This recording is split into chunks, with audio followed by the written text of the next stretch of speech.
So our meeting is now being recorded and it's also live streamed on Facebook. So welcome to day 2 of our online winter computer concept, aka OWCC 2026. And today we're going to basically focus on the Windows operating system. So if you are using Mac OS, probably this might not be that much for you, but however, you can learn and be able to help your brothers and sisters and other family members that are using Windows or that may reach out to you for help with their Windows computer. So yesterday we talked about the email essentials, using Gmail as our point of reference. We talked about that yesterday, and today we're going to focus on the Windows operating system. Many have been using it for years, or probably have been using it for a few times now. So it shouldn't be strange to some. But let us know first where you are joining us from in the comment section. If you are in China, just drop the city in China. If you are outside of China, just drop the country name so that we know where our people are joining from. Rachel from Beijing. Thank you. Blessing from Guangzhou. Yomi from Liberia. Michelle Logan from Liberia. Honorable Gaje Emmanuel from Wuhan. Honorable Flomo from Huan. Honorable Keita from Hanyang. And Hussein from Dalian. Daniel from Liberia. Toidu Islam from Dalian. Bobby Lane from Liberia. Jenna Bona from Gina. Peace Patrick from Liberia, Matilda from Nantong, Miracle from Chengdu, Honorable Joe Alexander from Huan, Faith and Prince from Nanjing, MD Islam from Xi'an, Sherman from Liberia, Benga from Nigeria, Mohammed from Hefe, Steve from Liberia, Jonah from Nantong, Arvin from Shanghai, Sharon MD from Xi'an, Amandu from Chengdu, Mohammed from Nanjing, Hope is joining from Singapore, Harris from Xi'an, Hope is a volunteer, Ture from Tianjin, Umar from Nigeria, Sekou Sharif from Liberia, Zara from Chengdu, Farouk from Nantong. Let us know where you're joining us from in the comment section. We'll get back to that again. But thank you all for joining. Thank you all for joining. We appreciate and we look forward to a wonderful edition of today. Jeremiah from Suzhou, Law from Liberia, Elijah Mo from Wuhan, Eugene also, no, Eugene from Wuhan. Oh, Eugene, please use your full name for the sake of the certificate. So thank you. We'll keep checking that. Going in Germany, USA. Shiafa Masakwe from Harper, Maryland. Thank you all. Thank you. John J from Xi'an. Okay. So today we'll be talking about the Windows operating system. Yesterday we talked about email, and Mel Gibson one of the oldest participants of this program, joining from Liberia. So yesterday we covered a lot. The video is now on the YouTube channel of LSUIC YouTube page, and also on TIT YouTube channel. You can find yesterday's video there. We shared a link in the WhatsApp group. The link was also shared on TIT WeChat group. But this is the Liberian Student Union in China YouTube page. You just search for Liberian Student Union in China. You see this is day one, the first one here. Or you can search for TIT. I'm coming. You can also search for the TIT page. The video is up here, the first one. This is yesterday's video. So you can always go back and rewatch the video. If you probably forget something or I was speaking very fast at a particular time, you can go back there. Edward from Liberia and Poisa from Pakistan. Thank you all for joining. So the certificate, we have finalized the design and the production have started. So we use the names from yesterday. The volunteer sent in the names of all those that were here yesterday. And we started the process of the certificate preparation. So after today, we will verify the attendance record and then start the mass production of the certificate.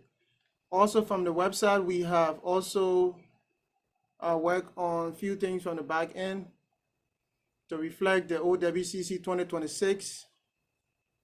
So if you attended last year and your certificate is, probably you have downloaded it during the last edition, you still have up to today and tomorrow to go back here and download it from the site. After tomorrow, you will not find it there again. You can either inbox us or send us email, then we'll share with you in case you lost your previous certificate.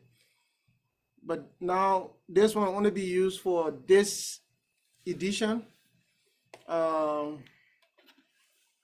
after day 5 or on day 5. So you visit TIT website and then you see here training. Right at the training, you see certificate verification. If you click on that, you can come, it will bring up this page, and all you have to do is to type in your last name. And then once you type it, you click on search. If that certificate exists in the system, you'll see down here in this orange writing, click to download your certificate. So you'll be able to download the PDF version of your certificate. If your certificate is not there, you see certificate not found or no data matching this this info. And if you are very sure that you attended all of the days, then you can send us screenshots of your daily attendance records. We also shared the yesterday attendance record in the WeChat group and also in the WhatsApp group. So it is both, it's in both places. If you never find yourself there, you can always go back to the YouTube channel and watch the video, but then skip the video to the very last. You see where we did the attendance. More to that, we also have the sample here of the certificate. Let me see if I can put it up.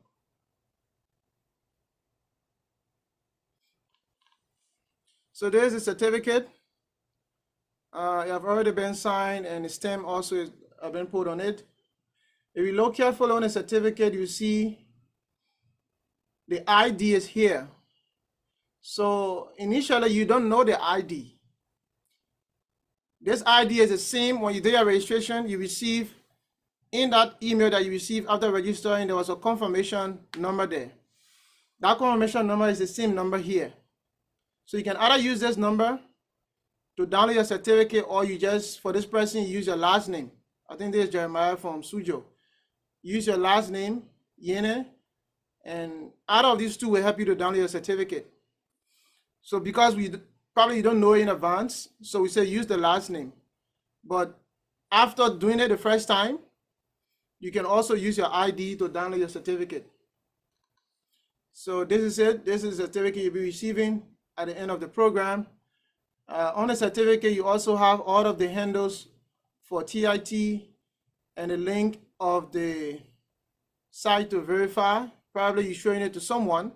The person can also use that link to verify a certificate. They can also reach out to us through the email to also authenticate if you actually attended this program or you went to World Trade Center to to change some things. So this is a certificate. The mass production will start. We already have your name. The volunteer have submitted your names already for all those that attended yesterday. So we will be doing the mass production beginning today. But if you skip 2 days, we'll just delete that certificate. You will not find it there. Okay, so let me stop sharing from that side and we can now start our session from the other side here today. All right. So what I'm putting on my screen, if you know how to use Windows computer as well, let us know in the chat session.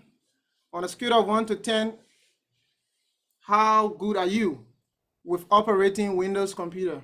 It could be Windows 10. And for today's session, we'll be using Windows 10. Some of you already have Windows 11, but the majority of you have Windows 10. So we'll be using Windows 10 for today's session. So let us know in the chat session on a scale of 1 to 10, how good are you with Windows? Somebody said -1, 6 over 10, 7 over 10, 8, 4 over 10, 6, 1, 10 over 10,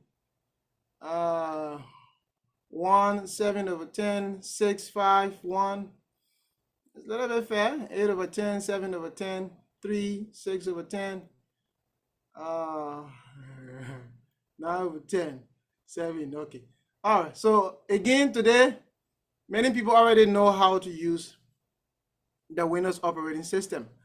But then as we'll be going along, you probably ask yourself if you actually knew some of the things we'll be talking about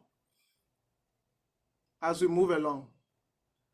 Okay, keep dropping it in the session, let other people know your skill so that the next time they see you around, they will give you a computer.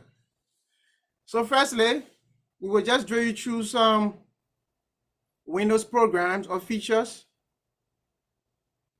We'll drill you through some Windows programs or features, and then thereafter, we will now go into some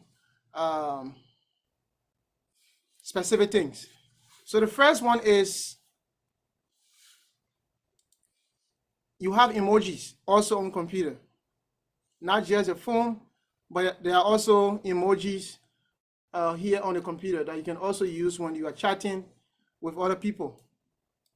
And to get that emoji, you can use the Windows key and the semicolon, or you can just search from the search bar here, you search for emoji. But easily, the Windows key is that key that having the flag on it. You know, you check your keyboard at the lower section of the keyboard. On the same line where you have the space key, there is one key that have that flag or that drawing on it. That is the Windows key. We're going to reference it a lot throughout the training. So that is the Windows key. You can hold that key, one finger holding on that key or pressing on that key, while the other finger just tap on the semicolon. It's the same button that has the colon on it as well. So from here you will see you're going to pop up the emoji section, and you can use it through email. You can use it even here on Zoom. You can use it in your Word document. You can use it. You can flip through different emojis. So just to let you know that we also have emojis on the computer as well, not just from your cell phone, or other places, but you also have emojis here. If you never knew that you have emoji, let us know in the chat section by sending us maybe 3. Send us 3 if this is the first time knowing about it. If we don't see any 3, then that means everybody knew about emoji. They've been using emojis on their computer. Okay, so many people, it's the first time hearing about it. The next thing we're going to talk about is, Windows Update. Many times you might just be doing some work and then realize that Windows is telling you about update or update your computer. You can be able to decide when that should happen or how things should go. So you can search here for Windows Update.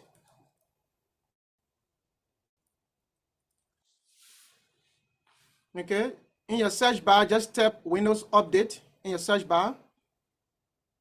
And then the very first option here, you're going to click on the very first option, Windows Update in the search bar, and then you click on the very first option. We have a lot to cover today, so I'm going to try as best as possible to be slow, but also be a little bit fast. Because many of you say you already have 7 over 10, 10 over 10, so I don't think we should have much of a problem there. But search for Windows Update or just Windows, then UP is going to bring up this one. You click on it. Now it's going to bring up the screen for the Windows Update. And if you have any pending update, you will see the notice here that you have a pending update. For me, I'm missing some updates because I'm using 10 and there are some things about 11, but also there are some updates that I need to check for. But more to that, you can scroll down a little bit. You see here, I turn on this one so that I can be notified whenever there's an update. Whenever there's an update, I should be notified.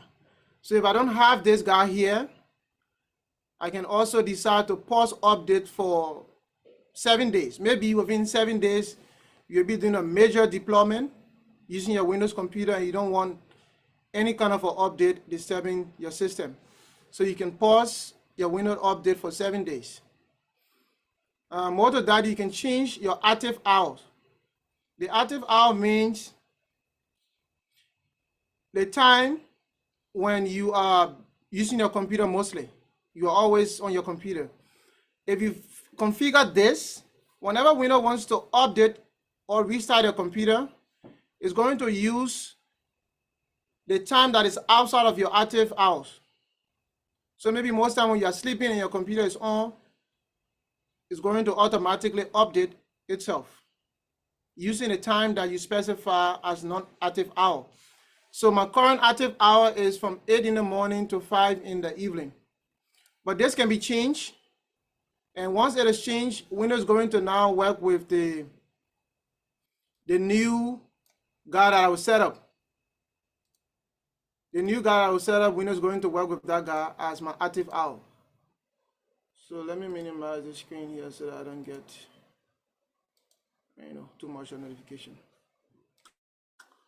Okay, so you can check your active hours, and that's going to help you so that during that period, you will not be disturbed with this update, update, and update. You can also do more advanced settings when it comes to your Windows update. Okay. So with that, the next one we're going to look after is the, copy and paste multiple items. So for instance, let me open my browser. Many times all we know how to do is Control-C, and then we go to the next place, and then we do Control-V. We come back again, throughout. But then we can be able to copy many things at the same time, and just go to wherever we want to paste it, and just paste it there one after another. But that can only happen if we have our clipboard activated. The same way on your phone, when you copy things, you can always see them. You can also do the same thing on your computer. So let's say I want to copy this hairline, okay? But for us to activate that, because mine is already activated, so for yours to be activated, you have to press the Windows key and V, okay? Windows key and V to activate your clipboard. If it's the first time, then you will be asked to turn it on. So I want you to try it now. Windows key and V. If it is your first time, they will ask you to turn it on. So if you have received any notification of turning it on, that means it's your first time trying to use that feature. You can send one in the chat session so that we know if many of you have been using it before or not. So one means it is a first time seeing or activating your clipboard. The Windows key and V. Okay, Daniel and Amadou. All right, Richard. Okay, so few people, it is the first time doing it. Okay, a couple of people are now responding. So with that, you can copy as many things as possible. Since you already turn it on, you don't have to turn it on again always. Now it's already activated. So you can, as in my case now, if you have something, you can also try it. Instead of me copying each of these hairlines one at a time, and then I'll go back to Microsoft Word or whatever I'm working and be pasting it there one at a time, I can just copy them. I copied the first one already. Now I'm gonna copy the second one. I'm also gonna copy the third one here. Okay, and then copy in the fourth one. I can copy as many as possible. Now let me go to my Microsoft Word, and I can use now the Windows key and V. I will see all of what I just copied.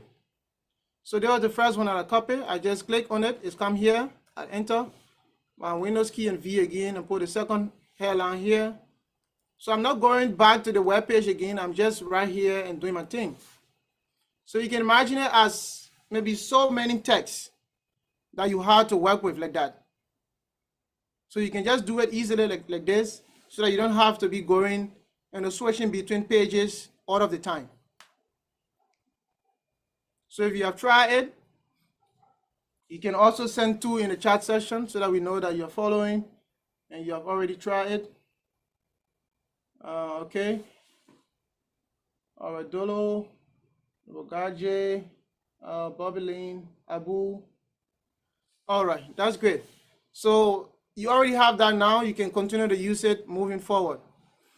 The next thing is we can be able to take screenshot. There are so many ways we can take a screenshot of our computer screen or whatever we are working with. So in order to do that, we can use, number one, either there's a Snipping Tools we can use to do the screenshot. We can also use the print screen to do that.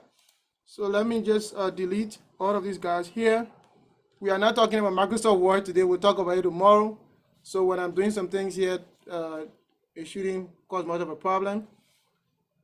But in your search bar, you can search for snip and sketch.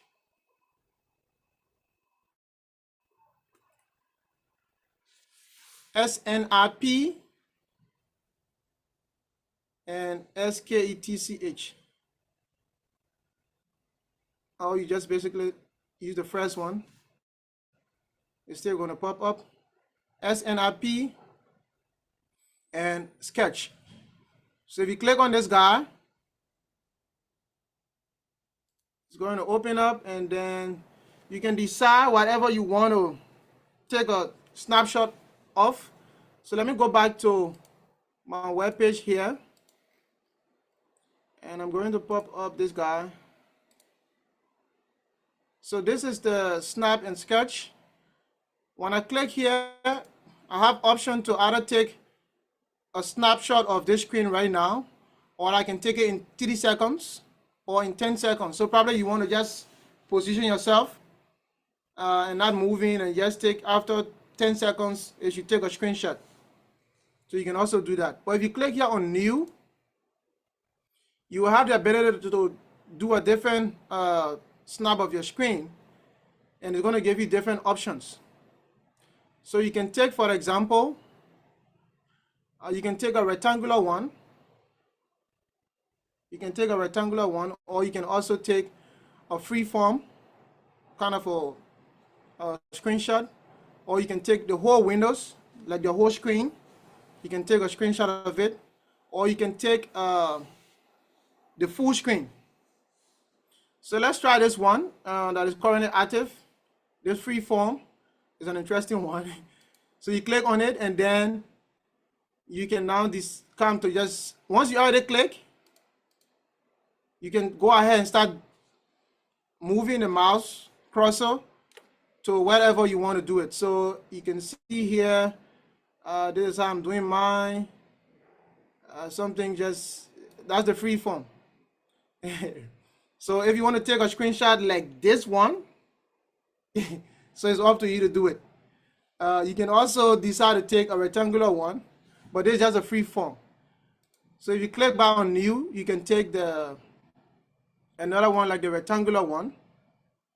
Now you can just click and drag to the particular area you want to capture. Maybe you just want to capture only this block, and then paste it into your Word document. Okay?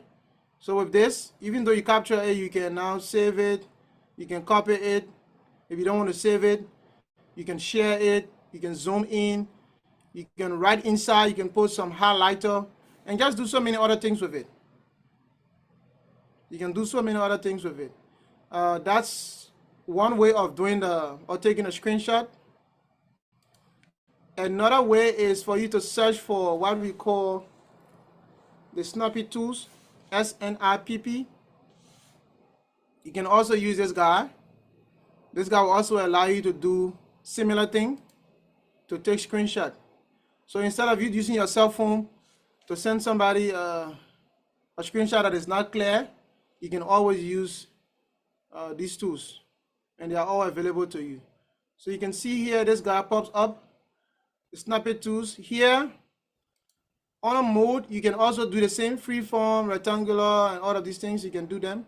The same thing we just did. So this option is yours. You can decide to go with it. If you click here on new, currently it's activated on rectangular snap. So once I click on new, I should now have the ability to do a rectangular snap. Okay? So the same way when you come, you can decide to play around with it. You come here to File, Save As, and then you can save it to whatever location you want to save it. For now, I don't want to save it. So let us know again in the chat session by sending us 0 if you knew both of them. If you knew that both of them existed, or you have used both of them, no. If you have not used it, you got probably somebody might not send. If you have not used it, send us 0 in the chat session. If there's a first time using it. Okay, Mohammed, Amandu, if it's the first time using it, okay. At least it was helpful for the few people who is the first time using it. The next thing we want to do is to see our calculator. Probably when you say calculator, somebody might, I have my phone might be able to help me to do my whatever calculation, but there's something more to your own calculator on your computer that is not there with your phone. So search for calculator, okay? Search for calculator, and once you have it here, you just click on it. So instead of just the basic things that you might want to do with your calculator, I think, no, let me just go back here. The standard one will be like this. So most of you, when you open it, you will have this view. And you're just thinking about doing 2 plus 2, no. But there are more you can do with it. So when you come here to these 3 horizontal lines, you click on it. You can have the option to choose scientific calculator, graphing calculator, programmer, date calculator, and you also have another option of different converters. So you can convert using currency, volume, length, speed, so many things you can do. Let's take currency. Since we have so many loud bands and rich people here, let's talk about currency. So here you can come and search for your country, or the two different currencies you want to convert from what to what. So here we check for, I think I already have mine on Liberia. I want to convert from Liberian dollars to Chinese yuan. Okay? The order doesn't matter. All you have to do is just click in the first area or click in the second area. The order doesn't matter. It doesn't mean, Liberia or Liberian dollar is the first, so we are converting from Liberian dollars to Chinese yuan. No. These are just the two currencies you want to play with or you want to work with. You can choose whatever you want. Okay. I don't want, but let's use it. So let's say 500. So now I'm clicking in the Chinese yuan area. 500 RMB or Chinese yuan. The moment I enter that, it gives me the equivalent of the Liberian dollars. So currently it's 13,335 for 500 RMB. And you can, if you look down here carefully, you'll see that this is the updated rate. The updated rate, February 3rd, 2026. Okay? So this is the updated rate. I don't have any VPN on my computer. All right? So this is it. You can also choose different currency. Which currency should we try? We have people joining from, let's find one of our people. We have somebody joining from Nigeria. So you can see 500 RMB is 100,250 Naira. Okay? So also, yeah, just up to you now. You can just play with that. It shouldn't take much of a time on it, but now you already know how to use it. So that is it. If there's a first time using it, you can also let us know in the chat session. You can also play, instead of currency, you can do different things. Speed, NJ area. Let us know. Does it need internet for the currency conversion? Who calling me on WeChat again at this time of the year? Damn it. Oh, blaming.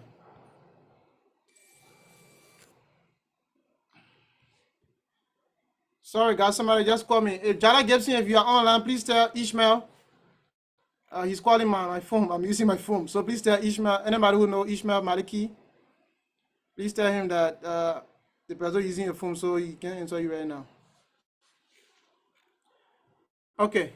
So you can play with it. I don't have any VPN on right now, so you can also realize that I don't need it.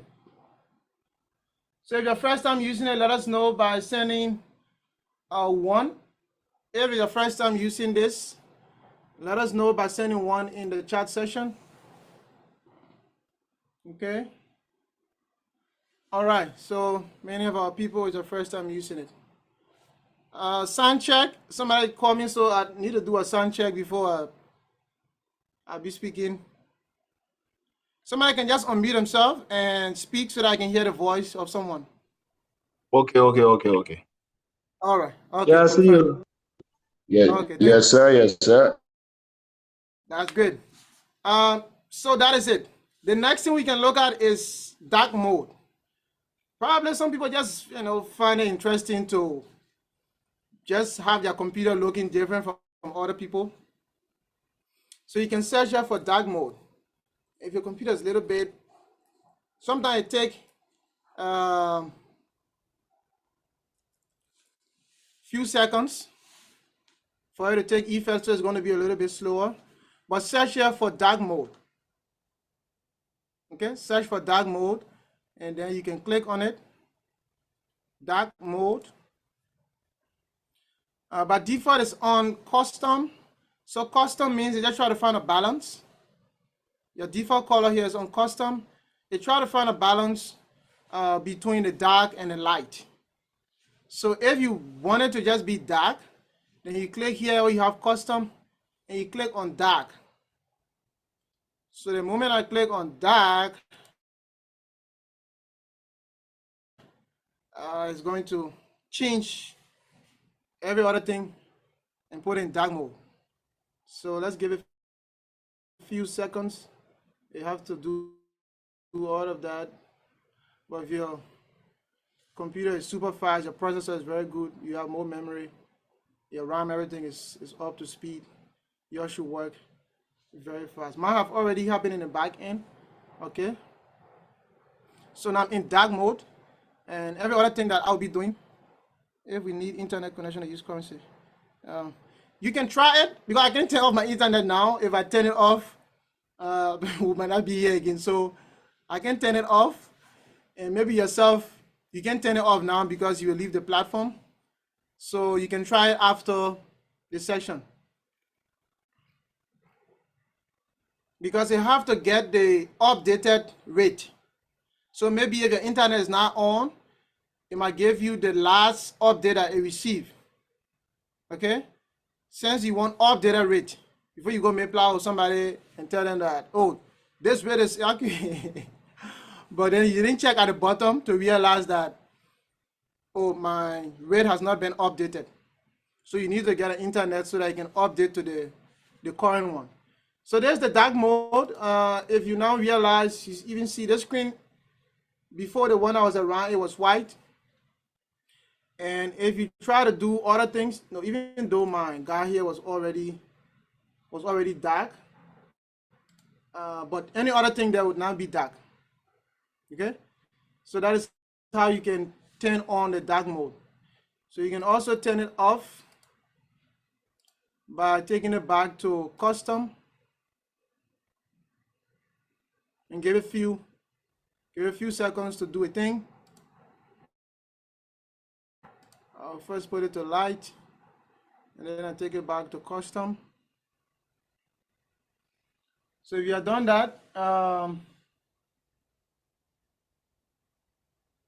don't want to go to the key or gray out. All right. So that is it for this guy. You can keep your computer now in dark mode. Probably if the light's too much for your eyes, then this dark mode might also help you. Let me take it back to custom.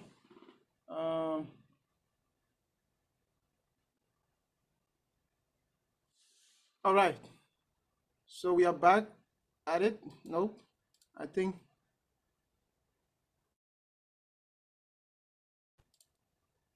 my default mode was on dark here, but my apps were on light. Okay, so I think I'm back to where I was when we last started. Okay, so if you have already tested the dark mode, you can also let us know if it's the first time. You can send us one in the chat session. If it is a fresh time, you can send us one in the chat session. The next thing is, all right, so a few people is the first time. Windows come with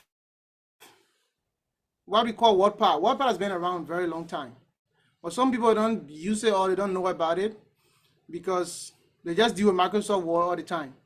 But then you also have WordPad. In case your Microsoft Word or your Office have expired or you need activation, you can use the WordPad in advance, right? To just do your basic things until you are back on track. So you just search here for WordPad.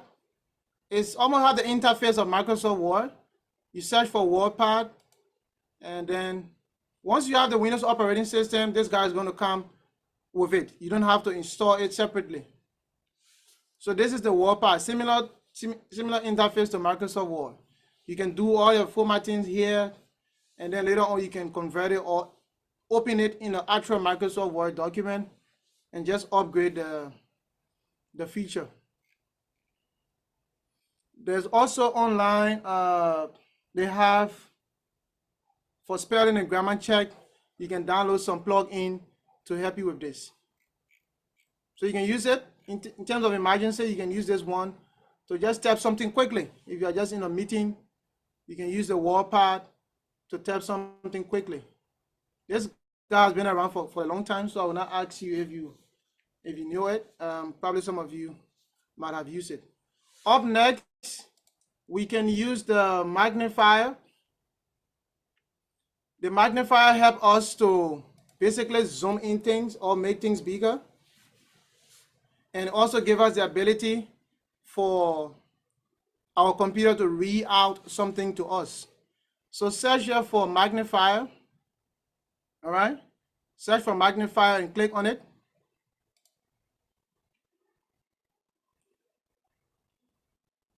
It's not going to bring up this guy to you. So if my current screen that I have is the things are too small, when I click here on this plus, it's going to zoom in my screen. You can see it get very bigger. So if you have any kind of an eye problem or any other thing, you can magnify your screen. Let me take it back to default 100. More to that, you can read everything that is on the page. So I'm putting my cursor right here, and maybe I'm just sleeping or relaxing, and I want this guy to just read for me. So I just press on this play button. Igniting our potential. At the national level, Honorable Olano Tiablo was elected national president, alongside other key leaders including Han Rapine M. Harmon as national vice president, Honorable C. Nathaniel Willie II as national secretary general, Han Noah D. Mason as national financial secretary, and Han Jenna Bona as national treasurer. The conference also certified city-level leaders such as Han Emmanuel Garjay Junius, Wu Han, Honorable Enoch B. Key, Jinan, and Han. All right, so that is a reading there for you there. Though you also have, you can do other things, but I will talk about that later on. If you don't like her voice, if you don't like her voice, you can come here to the settings, and then you can change the voice. You can also change the speed at which it is reading. You can reduce the speed, or you can make the speed faster. But there are also other speakers here. Probably you want it in French. They can read it for you in French. You want it in Chinese, you also get it. But for English, you also have different speakers. You have David. You also have Mark. David and Mark are the two English speakers. Paul and Zira. No, you also have Zira as well. So you have three English speakers. You have Julie and that of Paul for French speaker, and then Chinese people are here. So you can play with it and do as much as you want with this guy. But if you are using Microsoft Edge, which we'll talk about another day, you observe that you can also do the same thing. Your computer can read out to you. Okay? So this guy can read this entire document if I just press here. But we'll talk about that more during the Microsoft Edge training. And I think this guy, the voice is much better, and also Suic ushers a new era of leadership at the 2025 Nanjing Renaissance Conference. NEC members 2025 to 2026, LR, Honorable Bona, Honorable Harmon, Honorable Blow, Honorable Willie II, Honorable Mason. The Liberian Student Union in China. LSUC ushered in a new era of leadership. yeah, that's for another day, but you have things to read to you. The same way in Microsoft Word, you can, the last time we talked about it, you can also allow your computer to be tapping for you while you are speaking. But we'll talk more about that when we get to day 3 and day 4. So if it's the first time experiencing this, you can send us 2 in the chat session. Will you need to highlight before? No, you don't have to highlight anything. Just start. The guy is going to do his own thing. You don't need to highlight anything. If you want colloquial, there's no colloquial speaker here. So let us know if it's your first time experiencing either of the 2 by just sending 2 in the chat session. Or Okay, a couple of people have responded. The next thing is the night light. You know, some people, their eyes don't really absorb much of a light, and either it hurt their eyes or it caused them not to sleep at night. Okay, and that's why when you're playing with your phone, it becomes difficult for you to sleep, and you be like, oh wow, I'm not sleeping, because the blue light that's being emitted to your eyes will cause your brain to think that it is still daylight. So that guy, we can be able to help ourselves. WordPad is a utility software. You can use it to do many other things. So let's see how we can trigger that, the night light.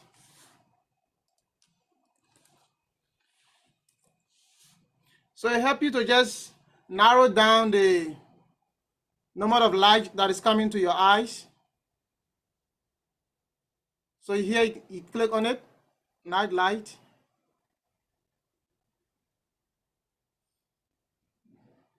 I have mine on. Maybe yours, you can turn it on from here, and you just play with this guy. Let me try to turn it on. But I'm not seeing the effect here on the screen. I'm only seeing it on mine, but I'm not seeing it with you guys. But if you are there, you can also try. You can also try it from your end. It's because I'm using Zoom to share my screen, so it's not showing that to you guys. But try it from your side and let me know by sending one if you have tried it. Send one in the chat session. Okay. All right. So you can play with it, adjust it, so that your eyes don't experience much of a problem. You can also use that. So in the night, when you are reading, you just turn it on, and then it helps you at least just to put you in that mood. Also, you can use Windows A, the Windows key on your keyboard, one finger press on it, and then another finger press the A key on your keyboard. Here you can also just quickly activate it by clicking on night light. You can see mine is already activated, like I said. So mine is activated. If I turn it off, the Windows key and A. And we said the Windows key is that key that having the flag on it. That white, kind of a guy at the bottom of our keyboard. So you turn this guy on, it's going to help you at least to reduce the light that you are experiencing, from your face. So with this, let's move to our next one. We have a couple of things to do here today. So stick around as we go about the process gradually. So up next is, maybe you want to help your friend, or you want help from your friend. But then you are wondering, how can your friend have access to your computer? We have so many software out there. TeamViewer can also help us. We have, I'm talking about third-party software. Most techs use TeamViewer. That's what myself I use most. But within Windows, you also have something called Quick Assist. So search for Quick Assist. This guy gives you the ability to get help from a tech or from your friend. Maybe you want to share your screen, or you're having some problem. Your computer is not working. Maybe certain things not going on, or probably just want to show something to your friend. You can use the Quick Assist by giving your friend access to your computer, or you can get access to your friend's computer. So Quick Assist, that guy will help you to do it. Quick Assist is going to take some time to do it on guy, but maybe yours is going to work faster. VPN is not on now, so you should still work without this guy, but yeah, Quick Assist is the guy. If you don't need to install a third-party software, we already give you. Before, it used to be remote desktop management. There used to be another feature separately like that for Windows desktop management. Remote desktop management. But Quick Assist can also do it. You just give the person your code, give the person your code, and then you can be able to go about it. Yeah, Todex can also do, Todex is a third-party software as well. You can install it and give the person access to your platform. So Todex, and then which one again? I just called just now.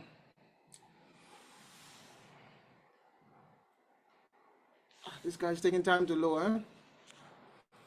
But if you are already open, you can send one. If your screen is already open, you can send one. If you are following, quick assist. Okay. All right, that's good. How you get a cool one? Huh?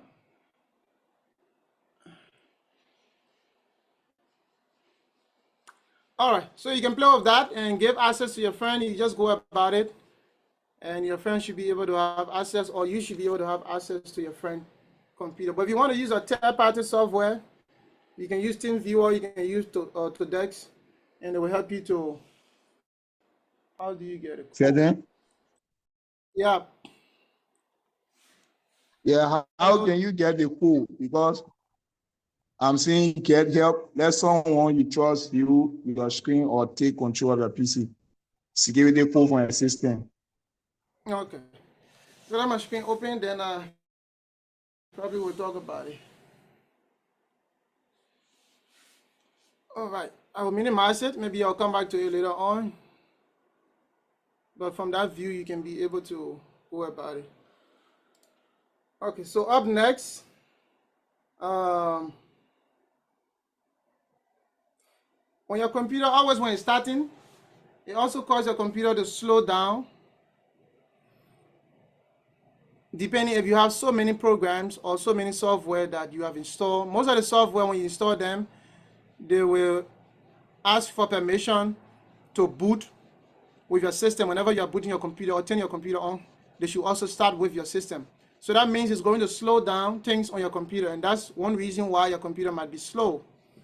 Or maybe another reason why it starts very, very slow. When you press the power button, you can go draw water. You can go draw water and come back. Like you have to go and cook whole meal, come back while your computer is still turning on.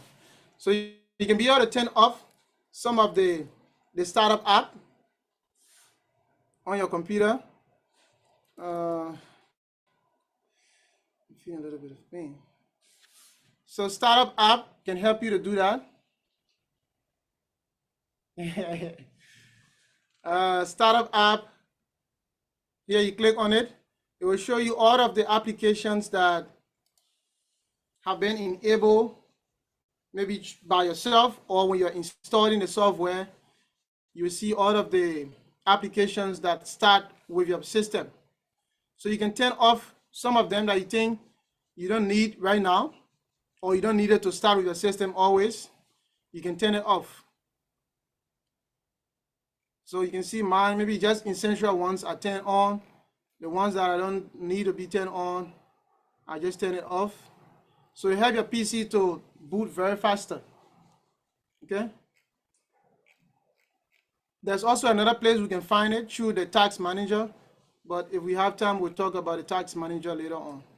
But you can turn off off and on your start applications from here. Okay. And the next one we're going to look at is something called Shake and Snap. So let me open this guy one, and then I'm going to open a couple of other screens. All right. Shake and Snap. I'm going to open Microsoft Word right here. And let me open another window right here. Okay. So you can see I have three things showing up right here.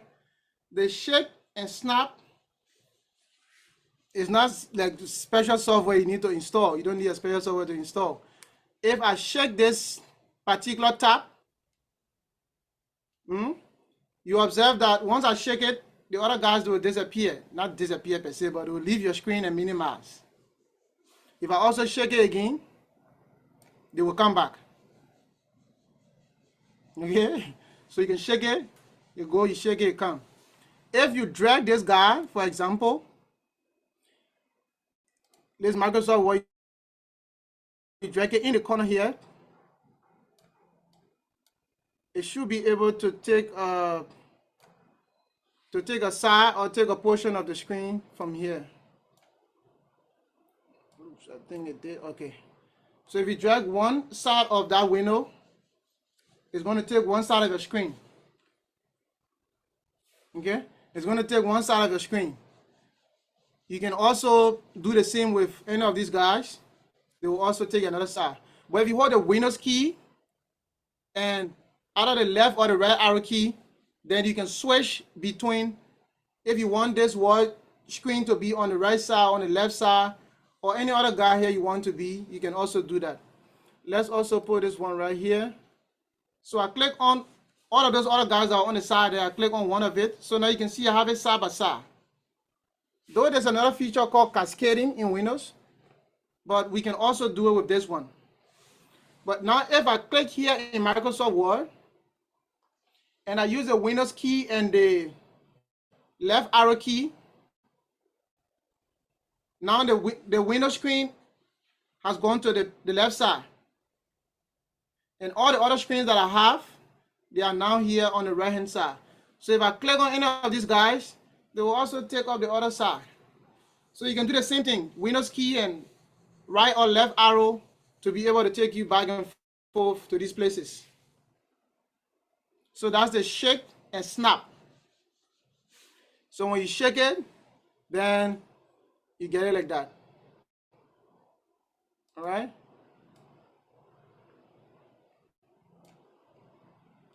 So as you shake, it disappears. You shake, it come back. Please go over it one more. All right, your name. Okay, brother did not get this one. All right, let's do it again. So if you have a couple of screens open, or a couple of windows open, and you just want to just see one of it, instead of you maybe minimizing them one at a time, you just want to see only one, then you can just shake. Oh yeah, shake body. So you have these three guys are open. And all I need is just to show only this guy. I don't want to see the other ones behind. So you click at the top of that window, okay, the top of that program, and then you shake, click, let your finger stick on the mouse. It should stick on the mouse, and then you just keep shaking. Yeah. Let your finger stick on the mouse, and then you just keep shaking. If you want it, you can release the mouse. It will stay there. If you want the other screens to come back, then you just come back here again, the same place you just shake it. You don't have to be at an exact spot where you click on. You can just be anywhere on just somewhere that you can easily click to control the movement of the screen.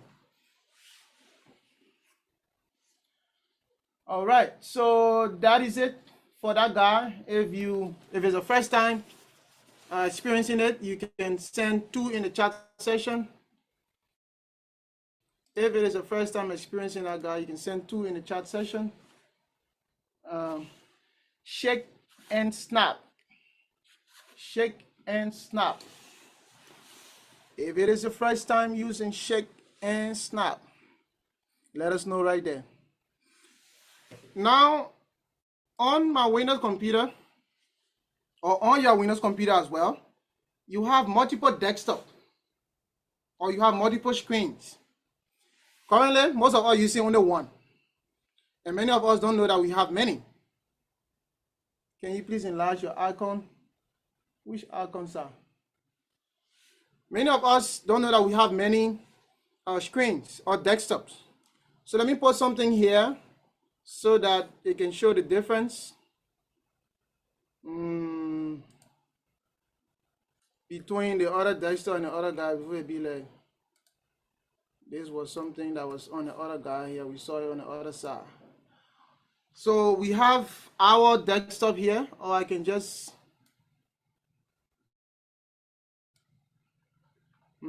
I don't think I have any other guy that I shake to go back.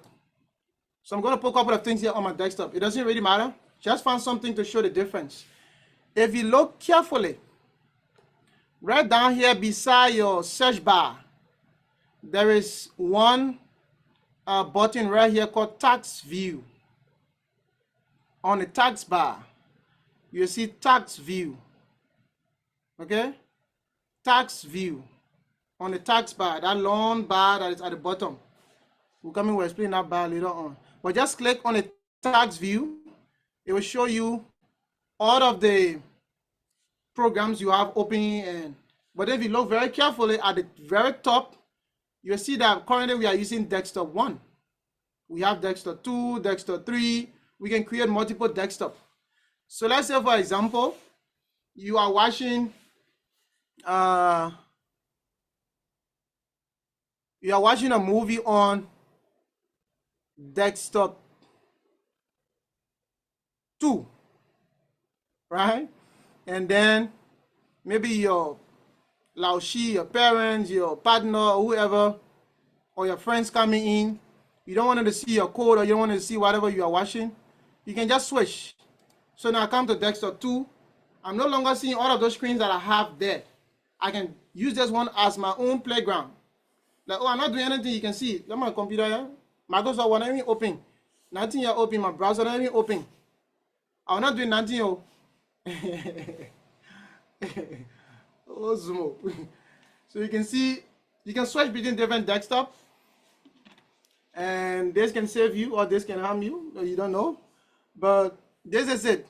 To go back to your desktop that you actually had things working on, you can click back to your task view, and then you go back to your desktop 1 that you're actually working on. Your desktop 1, you click on it, and then you will see your desktop that you had your movie or your project or whatever you're working on. You still have it back here. So you can create multiple desktop, and you can work with multiple desktop. Okay, so create multiple desktop. One desktop there, having your Facebook open, you FaceTime me, say, hey. They hear your voice because your speaker will not be, you don't have multiple speakers. So your speaker will be on. So they hear your voice, but they don't know where it's coming from.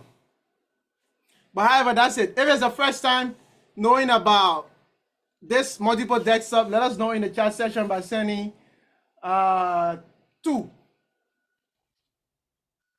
Yeah, you can also do your WeChat. You can put your WeChat different place, you know, your WeChat on a different desktop, and then you have your research work on another desktop. All right, that's good. Couple of people, it is the first time using the multiple desktop. You can also see that we have different things on our taskbar, but we didn't start basically with those basic things: creating folder, renaming folder. If that's something you stay desiring, we will do it. We are not forgetting about you. We'll get to that basic guy. But because many of us say we know we have 7, 8, 9, 10 levels, so that's why we are showing some of these things to interest the people who already know a little bit. Then we get back to the masses. We do our masses thing, okay? We'll be getting that very shortly. If you observe, I have my browser open here. I have my File Explorer. I have Word open. My Sublime text for it. My coding is open, and Zoom here is also open. Each of these guys, they have in a place value. So this Copilot here is at position 1. This guy is at position 2. So if I want to open, currently we are at 99 on the platform. I just got a notification from Zoom. So those that will be joining after, they can follow the live on Facebook. Or if anyone is not using their real name, volunteer, you can drop them to create space for others. We have hit our maximum number of participants for the Zoom platform. So if you want to open for example, I want to open my browser, but I don't want to click on it like this. I just want to maybe prove to my friends or show my friends that I'm a good guy. I know computer. Their skill and my skill not matching. That kind of thing. So each of these guys have a number. Remember the sequence. This is number 1, the very first one. Number 2, number 3, number 4. So you can press the Windows key and 2 it's going to open up your browser because your Edge browser is here at number 2 position. Okay? If you want to open number 3, you hold the Windows key and you hit 3 on your keyboard. It will open up your File Explorer. So the Windows key and the different numbers will give you the position of that thing. Even if there's no program open, actively open, it will open that particular software that at that position. Like for Copilot here, currently it's not open. If I do Windows and 1, it should be able to open my Copilot. But Copilot needs me to have access to my VIP. And my VIP is not on, so I will turn off my Copilot. So all of these guys have their own place values. Okay? And let's talk about 2 more things, then we get back to some basic things as well.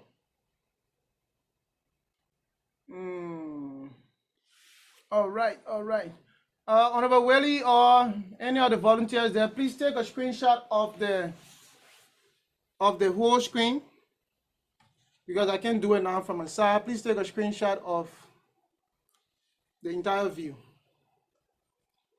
So up next, we can be able to work with multiple clocks. Like currently, when I come here in the lower right corner of my screen, when I click on it, I can see that I have number 1, the Chinese time. Currently is after 8 here in China, 8 in the evening. In Liberia is after 12. Maybe in Sierra Leone and all these regions in West Africa is also after 12. You can be able to put multiple clocks here. So that way you don't ask people like, oh, when a person say it is starting 8 o'clock Chinese time or Beijing time, then you'll be asking, oh, when it will start in Liberia, or when it will start in Sierra Leone, when it will start in Nigeria. You can add your own clock here as well. To do that, we can search for clock, or we can come back to our guy here. And then in the upper corner that we have these 3 horizontal dots, we can click here on adjust date and time. Or you could easily search from your search bar, you search for date and time. Search for date and time. Okay? When you click on it, it will open up a little bit of settings. And then you look carefully to the right hand side. You will see here add clock for different time zone. Add clocks for different time zone. If you look on your screen, you will see that. You click on it. Now you will see currently I have my default is already there, but I have 1 clock here called Morovia. The name you can change it. Maybe you can say my partner current time or my this current time. You can also add another clock. Show this clock. This guy, instead of clock 2, we can put another clock there and say maybe the I'll just put OWCC. I will take it out later on. OWCC 2026. And then you have to choose the time zone. And when you click it, you'll see different time zone. So you find the place, maybe you have somebody in Fiji, or you have somebody who's on the same time zone with Nairobi. Let's use Istanbul, Turkey. Okay, let's use Istanbul right here. Click on it, and then you apply, and you OK it. When we do that, we'll go back to our clock. We should be able to see that guy. So OK, and close the screen. When I come down here, the moment I hover a little bit, the moment I move the mouse over this guy a little bit, I can see the date and I can see the 3 clocks that I have. But you can also click on it, and it's going to show you the one up here is for Liberia, for China. Now I can see Morovia. I can also see OWCC 2026, which representing Istanbul or Turkey time zone. So currently it's after 3 p.m. in Turkey, and it's after 12 in Liberia, it's after 8 in China. So you can add multiple clocks here. It helps you to know, where the time of different regions. If you don't have maybe your wall clock in your office, you also have a wall clock on your phone. So you can also use your phone to also do such. But let us know if it is your first time configuring this or working with this on your computer. Let us know by sending 3. You can send 3 in the chat session. If it's the first time trying to add different clocks, if it's the first time adding different clocks, you can let us know. Okay, couple of people, Peace, Genevieve, Emmanuel. Okay, couple of us here. All right. We also have something called voice recorder. You can record a voice. So you search here, you can come to your search bar and search for voice. You see voice recorder. When you click on voice recorder, it allows you to record the sound in that particular area or that particular room. Or if you're a musician who want to use your computer to record your sound, since it's already connected to your editor, you can also use it right here. So when I click on this guy, if it is your first time, it's going to pop up something to say allow voice recorder to access your microphone. Because I turn off some things in my computer, so when I turn it on today, it asks me to do that. So if it's the first time, it will ask you to allow it access the microphone. So now mine is already okay. I just have to click on this blue guy to start recording.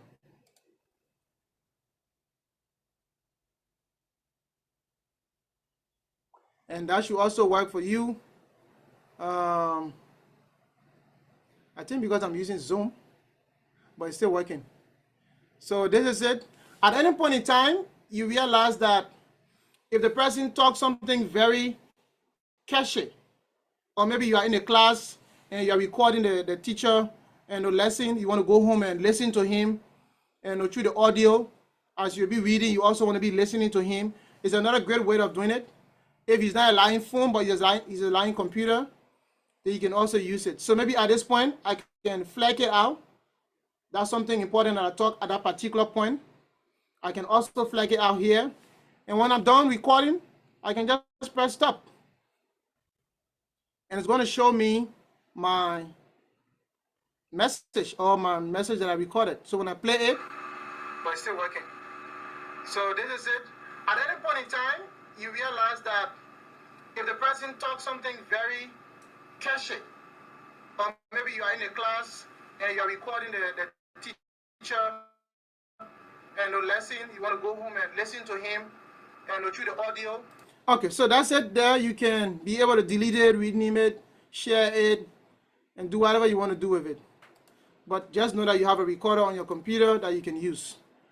You also have something called, you can also record your steps. For example, if you are creating a manual where you want people to follow step by step, you can use step recorder. So once you activate this guy or you click on it, anywhere you move, like here now, when I click on start record, anywhere my cursor move, it should be able to explain something. Let's try it before we. There's our last guy basically.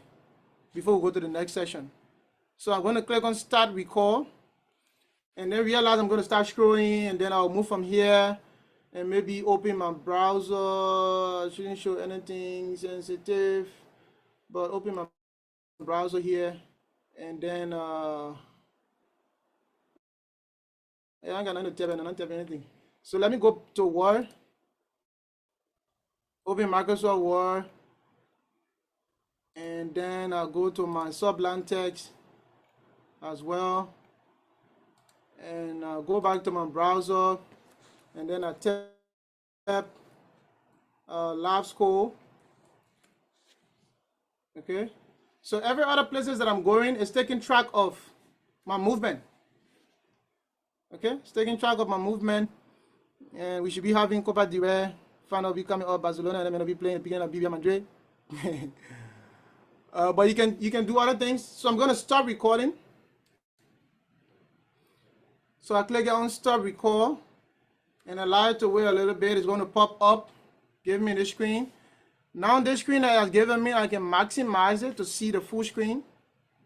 If you observe carefully, you will see number one, the steps.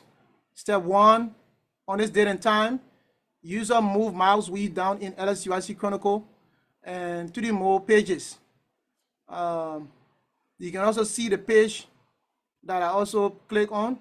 Step two, user left click on new tab button. LSUIC Chronicle, shama. Everything will be recorded. When I left from there, user also open new tab, and then user go back to this Chronicle. User open Microsoft Word. User do this. User do that. Everything will be recorded. Everything will be recorded step by step. Step by step, it will be recorded.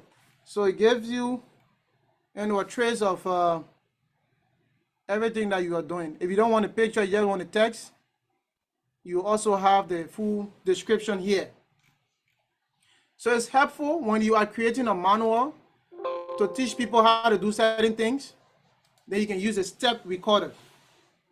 If you have never used it before, it's the first time seeing it, you can send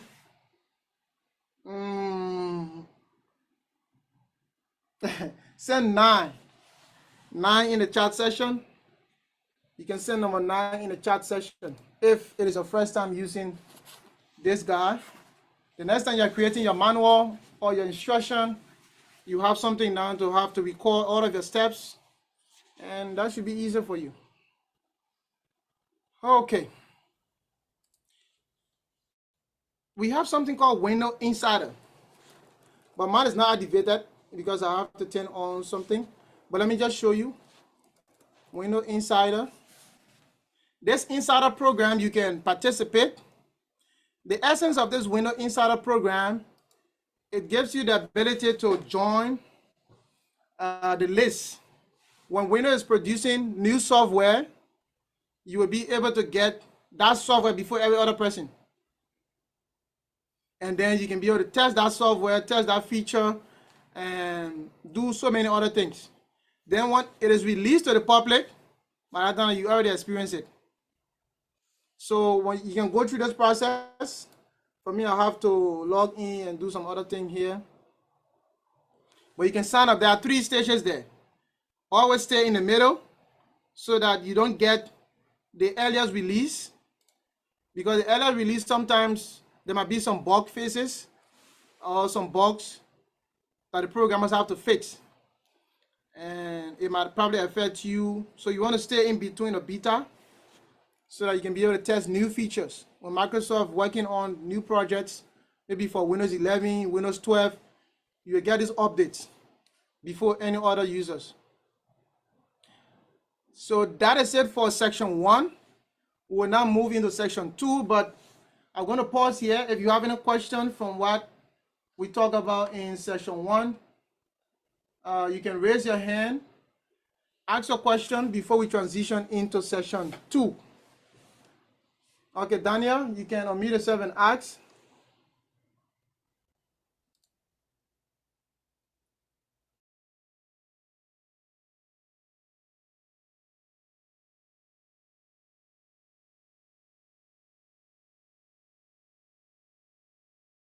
Unmute himself. You can get a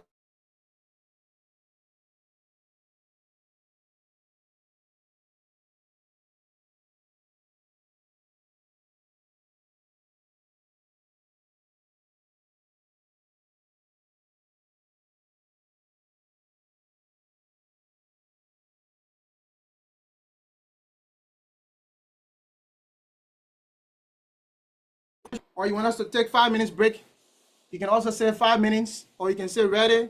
If we get more ready, we get more clear, we get more 5 minutes, then we're going to move on.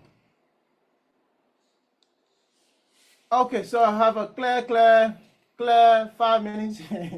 Maybe 5 clear, 5 clear, more clear is coming. 5 minutes, you want us to take 5 minutes break. Or Jala Gibson, your hand is up. You can unmute yourself and ask a question or give a comment. Yeah, I got one question to Okay. ask. Yeah, like at the beginning, you did do something concerning where you were copying multiple words, like if you're using Word document or something, and then you can paste them where you want to, right? So I want to ask you, does it work also for file or folders? No. When you copy the folder or the file, it might not work with it. Uh, but let's try something. I've not tried with file or folder yet. Let's copy this file, this to a person, and then yeah, let's just test it. Let me open a new. No, I can just do it right here. So you see, it's not copying the file. So it's not working with a file and folders. It's just working basically with pictures and text. Okay, yeah, Okay. that's what I wanted to know because like I was thinking that at least you should specify it to what it can do or where it can do it. Yeah, only text and pictures is doing it with. Okay, okay, okay. File and Clear. folders now. All right. Daniel, your hand is up, and then if we still can get you, we'll take. Okay, Daniel now is unmuted. Yeah, Daniel, go Yeah, ahead. my question is about the shake and snap and then the tax view. So sorry, there are two questions. Is it possible you just go over it again? You said which one? Tax view. Tax view and shake and snap. All right. Okay. All right. I will do that. Uh, Honorable Joe, coordinator of Jiangsu Province. Yes, sir. Yeah, you can go ahead. Yeah. For me, I have a little problem with my computer. I don't know. It doesn't fall in the perspective of your lecture, but I think I don't know whether we can answer it now or maybe later. On my computer on the taskbar, I have something called OneDrive, and the every time it keeps signaling me that this OneDrive is filled. So each time when I download or install an app on my computer, you can see that kind of red X mark on those applications. So I don't know how can I empty that OneDrive stuff to give me more space. If you're already using all of your space on OneDrive, then you can just go there, log in to Microsoft OneDrive, and try to delete some of the files that you have there that you don't need again. That's one, to create a space. Number two, that sometimes it will change to red, sometimes it will change to green. I mean, to check mark, or you put Check X. mark, yeah, X mark, yeah, X red X mark. Yeah, so it's not a problem. It's not a virus. It's not a problem.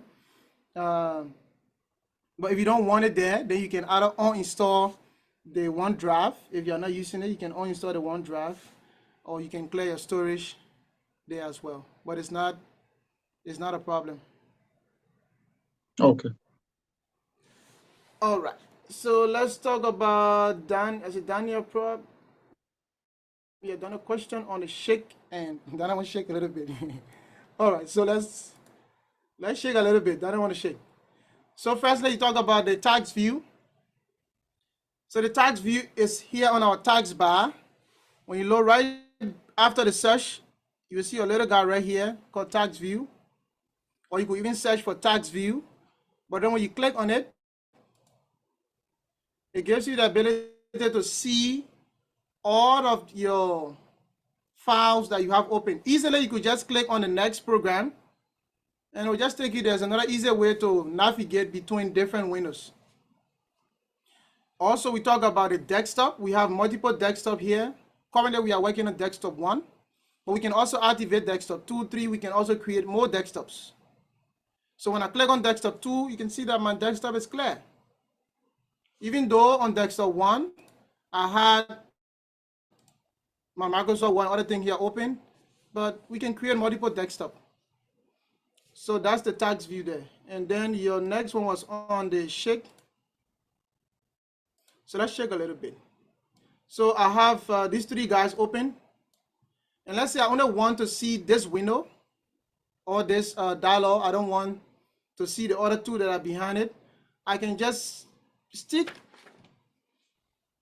the cursor the pointer right here, stick it at any point.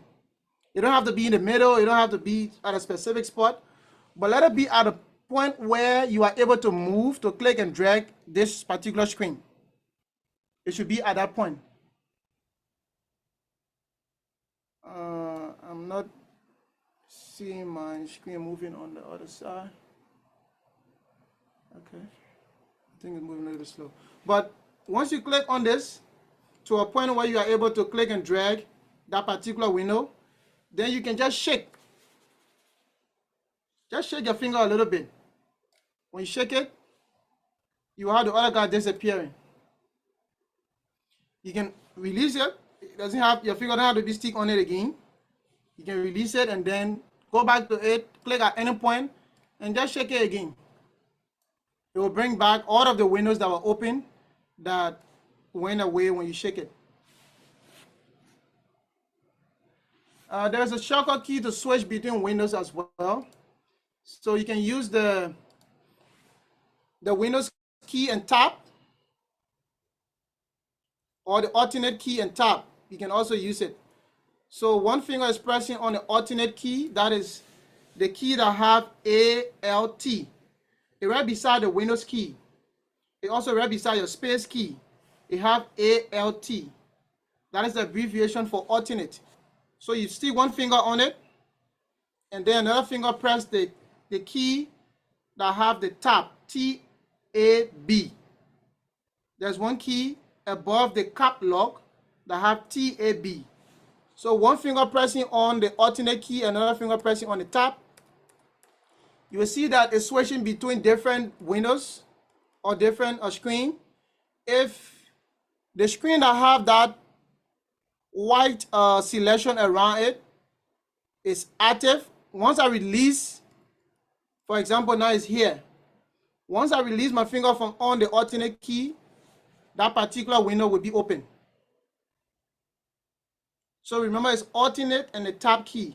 The tab just there to be pressing on it, to be switching between. While your finger still press on the alternate key, the tab key will just be pressing to switch between different windows. You can use the alternate shift and tab. For example, if you observe here, you see that I'm leaving from this folder. I'm going down to the browser, but I can come back. While my finger is still pressing on the alternate key, I can now add another finger by pressing on the shift key. So when I hold the shift, then it will reverse. I'll be coming back now. When I move my hand on the shift key, I only press the tab key, it will go in front. When I press the shift key and the tab key again, it will come back. Je vous dois. Okay, so I think our break time is it's okay. Any other question in the chat session? Laura, your hand is up. We'll take you lastly and then we'll go to the next session. Laura, you have the name of my bigger brother, Laura Johnson, and you have the last name of my queen. You can go ahead, Laura. Yeah, thank you, CEO. I appreciate it. But another thing I want to understand is the answer we did yet was wherein you can have another page to when you log out of the page, you have another page where you can log into that. So one of my friends having that.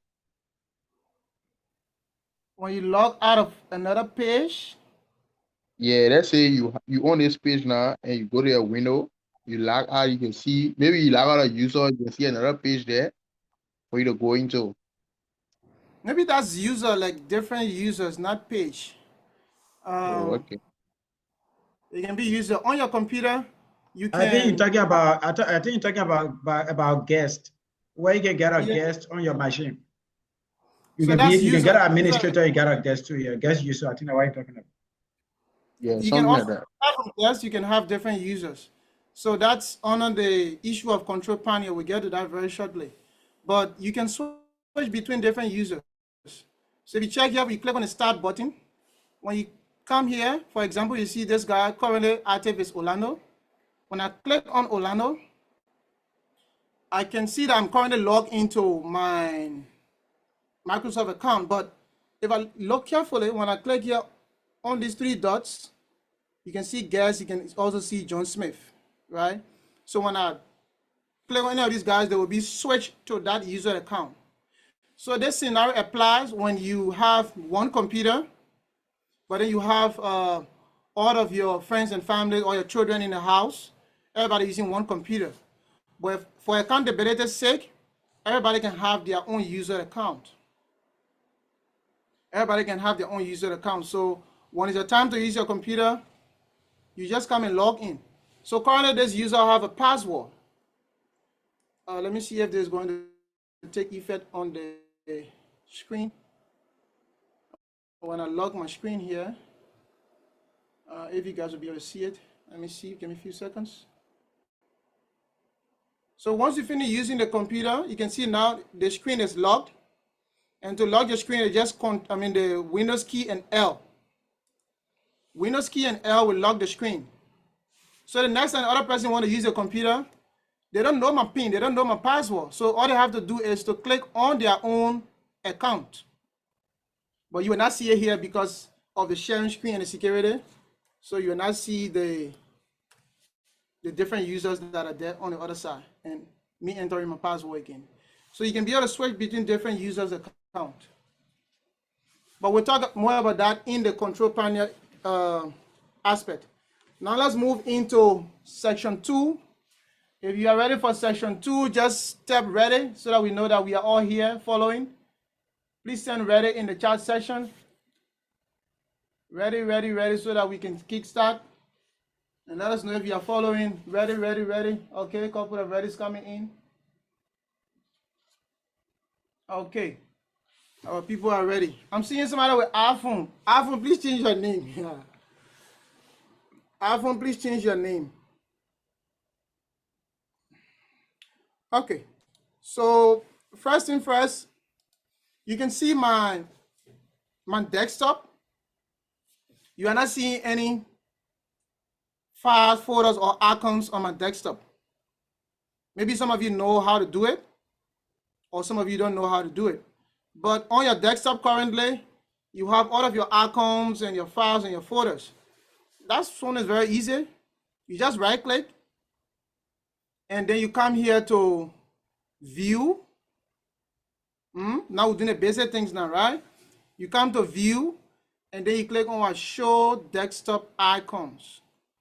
Show desktop icons. Now click on it, now you'll be able to see all of the icons that I have on my desktop. So you can be able to hide this so that people can just glance at your desktop to see what you have there. Okay, that's something probably might be useful for you at any point in time, you don't know. But right click, view, then you can uncheck it to hide your desktop. You can go back there, view, show desktop. Okay. Up next, we can be able to create folders. We can change our desktop background, and we can talk about many things. All of these things that you're seeing here, they are called icons. All these small pictures that you're seeing, they are called icons. So when they say check on the desktop for this icon that resemble, you have a green color and something like a chat, something inside it, you already know what is an icon. You will not be confused. Icons are all of these things. They are icons. You can also create your own icon. You can create shortcut icons. You can create an icon on the desktop that once you click on it one time or you double click on it, you shut down your computer. You can also do that. So we'll talk more about that, but let's cover the basic things first. Here, this entire blue background is called your desktop. It's called your desktop. Some will say screen, but it's called your desktop. Screensaver is different. Wallpaper is different. But this entire blue area is called your desktop. So if you want to change your desktop background, then you can right click and do personalize. If you're using Windows 11 also, you might be able to see more options and all of that. But you click on personalize, then personalize is going to pop up and allow you to choose the different kind of background you want and how you want it to be. Currently, we are using this default guy. but we have also different backgrounds here. We can also browse for more backgrounds. We can also decide if we want to have the window spotlight, if we want to have a slideshow, like when your computer is sleeping, the background should just be maybe your name running up and down. You know, I want to be teaching in computer school. Your name doing seesaw up and down, all these things. So you can choose to just use a color. Maybe you don't want picture, you don't want all of these images, you just want a color. A simple color as a desktop background. You can also choose color. When you choose color, then you have to choose the specific color you want to go with. So you just choose your color here, maybe black or whatever color you want. And that should take over your desktop. Now you can see it's black. So my desktop now is black. So I don't want that. So we go back and change it to Windows Spotlight.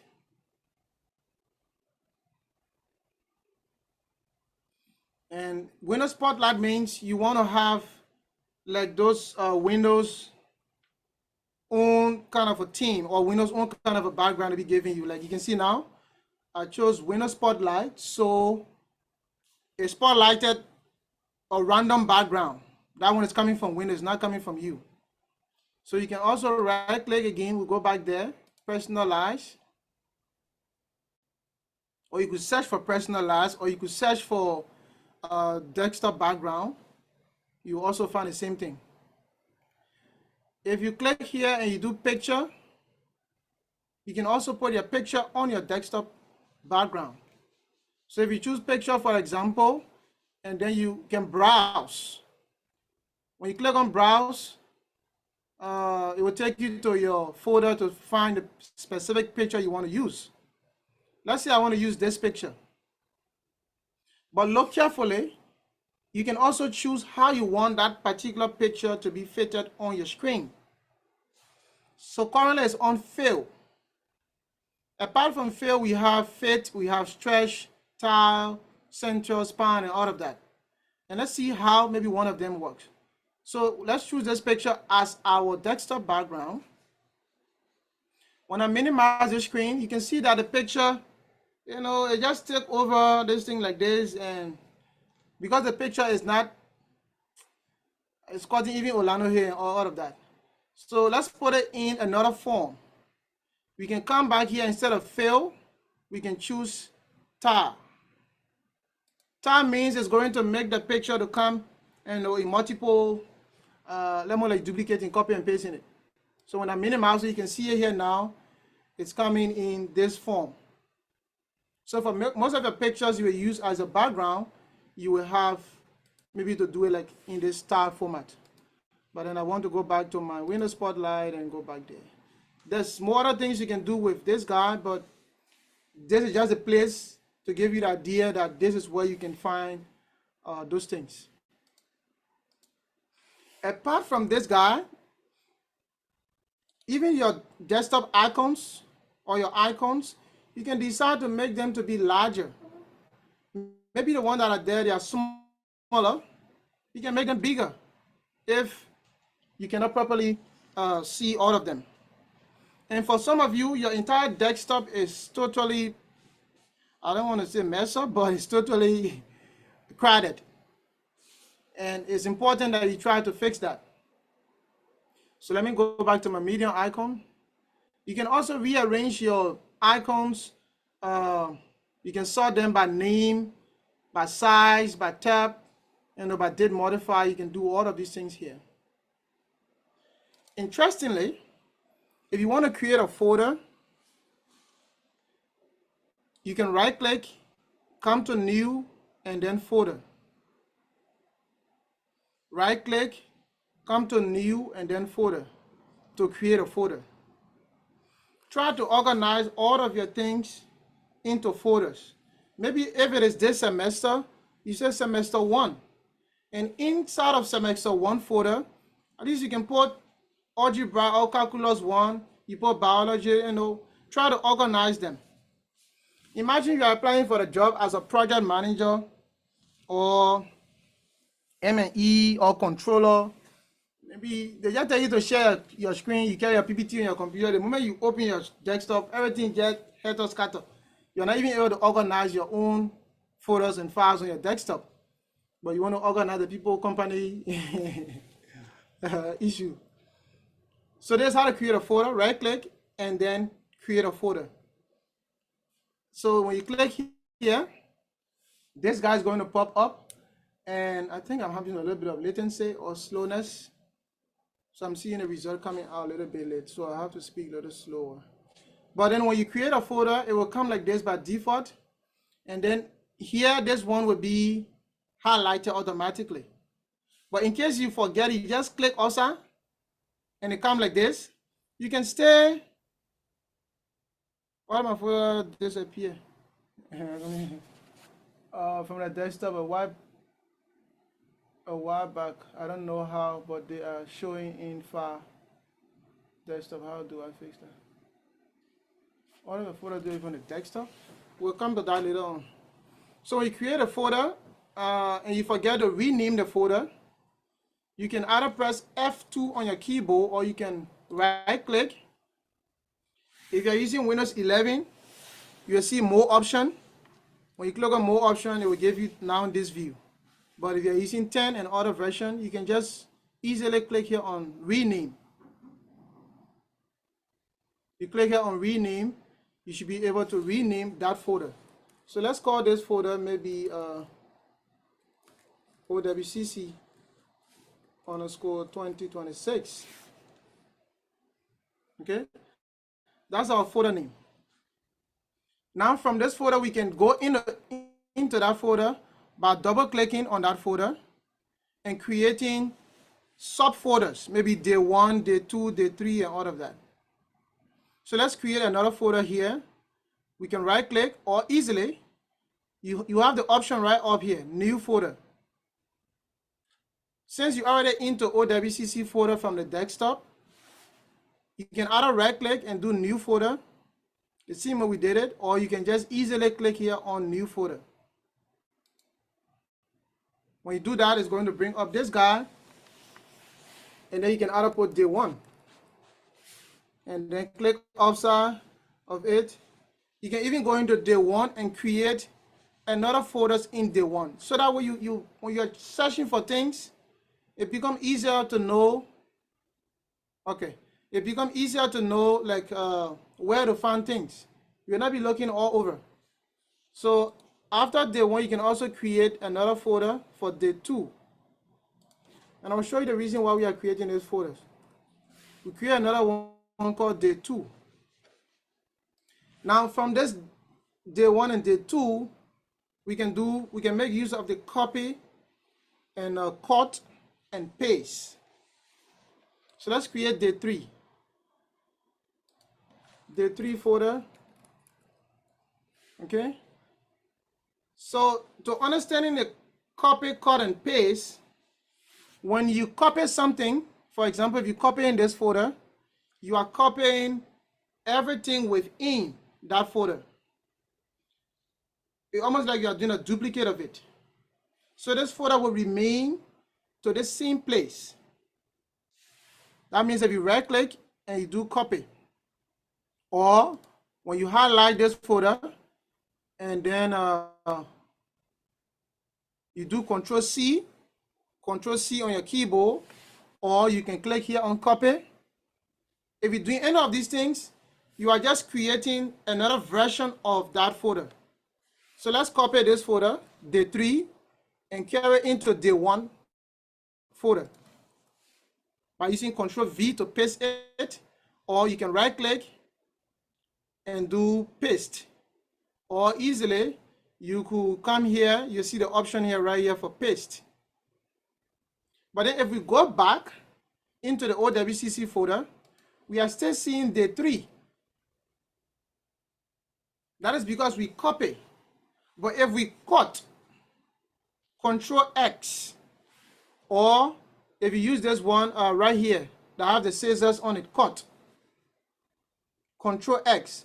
If you use that guy, you are not taking that folder from the original position and sending it to the new position. but it will no longer be at the original position. Now let's take day 2 from here by cutting it, Control X, or you can just click on this scissors icon, and let's take it into day 1. So I go into day 1 folder. I can hit here on paste. I can use Control V to paste it, or I can right click and then I do paste. Now I've just cut day 2 from the OWCC folder and carry into day 1. I can no longer see day 2. But when we copy day 3 folder, we still saw it there, though another version of day 3 is also in day 1. So that's the difference between copy, cut, and paste. Copy, cut, and paste. And also how to create a folder and how to rename a folder. You can also just click on this folder right here. You also have the option to rename the folder from here. When you click here on rename, you can change the name of that folder. You can also right click on the folder and do rename as well to rename the folder. To delete the folder, the same thing. You can right click, above rename, you see delete. If you just click on that delete, it does not mean the folder is totally deleted. That folder is kept in another area called recycle bin. But if you want to permanently delete a folder, then you have to hold the shift key while trying to delete. So if you click on this, if you right click on this day 1 folder, and then while your finger is on shift key and you hit here on delete, they will tell you that, are you sure you want to permanently delete this folder? You can say yes. That means it will no longer go into the trash bin, or it will no longer go into the recycle bin. It will be totally deleted. But from a cybersecurity perspective, nothing that you delete from your computer is totally deleted. It just goes into another memory that you don't see with your eyes. So when we're doing some forensic investigation, we can be able to use that to still recover some things about what you deleted, because you realize the police is coming to your house, so you delete it. You say you're deleting the folder. It's more. So that's how you can play around with it. If everything is clear, please send 1. This should be easier for many of us, but it's better to understand this simple concept. Please send 1 if everything is clear, so that throughout your life you will never, anybody bring delete, copy and paste, you know what to explain. Cut, we take it from wherever it is to another position. Copy, we keep it at that position, but just create another version of it. With this, let's talk a little bit now about the taskbar. On our taskbar here, we have been using it since today. We have the start button here. For Windows 11 people, it should be pushed a little bit here to where we have the File Explorer. But the start button is the same as this Windows logo. From the start button, you can do so many other things. When you click on it, you have the option, you see power. This one represents power. When you click on power, you also have the ability to lock your computer, to put your computer to sleep, shut it down, or restart your computer. If you lock your computer, that means probably you are in the office, you don't want somebody to come and just check on your computer quickly because you are going to the bathroom or you're going to pick up something. You can lock your computer. And that means you should have a password on your computer. You should have password on your computer. If you are still following and you have not sent 1, please send 1 so that we know that you are following. Please send 1 to know that you are following. Don't sleep in class. So the lock option is used for that purpose. It's not shutting down your computer. It's just closing the screen so that you can come back and reopen it. Sleep. Let's say, for example, you are working on a project, you are running a code, you are running an experiment, but then you want to leave the computer in the office and you don't want to close all of your folders and your things that you have open. You can put the computer to sleep by pressing there on sleep. In some computers, it will be called hibernate. Okay, it will call hibernate. The earliest way is by pressing the Windows L. Yeah, we talked about that already, and we locked it, but you couldn't see it because of the window sharing. So if you put your computer to sleep, those things, those files and folders will still be open. So the next time you come to use your computer, all you have to do to wake the computer up is to just press anything on it. Either press the keyboard. If it's a touch screen, you touch the screen. The same concept of human being sleeping. If you are sleeping, it doesn't mean your internal system is shut down. Your heart is still beating. But then somebody can still come and once they touch you, you wake up. It's the same concept here. Your computer can also go to sleep. Shut down, you already know what is it, to turn off the computer totally. Restart means to turn it off, but then the computer should automatically turn itself back on. So that is it with the start button. And then the search, we use it a lot today. We can search for so many things. If you click on search, you can search for applications, you can search for documents, you can search for things on the web. But by default, it's on all. Or you can search for apps, for document, but I just advise you just leave it on all, so you just find every other thing that you have been searching for or you want to search for. To log a specific folder, you can put a password on that folder, or you can disable sharing to other users. So we'll talk about that if time permits. After this guy, all of what we have here, this entire long line is called the taskbar. The taskbar. Everywhere you can see this word, all these things, you call the taskbar. So when somebody say look on the taskbar, when someone say look on the taskbar, is there any effect in the system memory like overheating, one put to sleep? One put to sleep, the memory will be shut down a bit.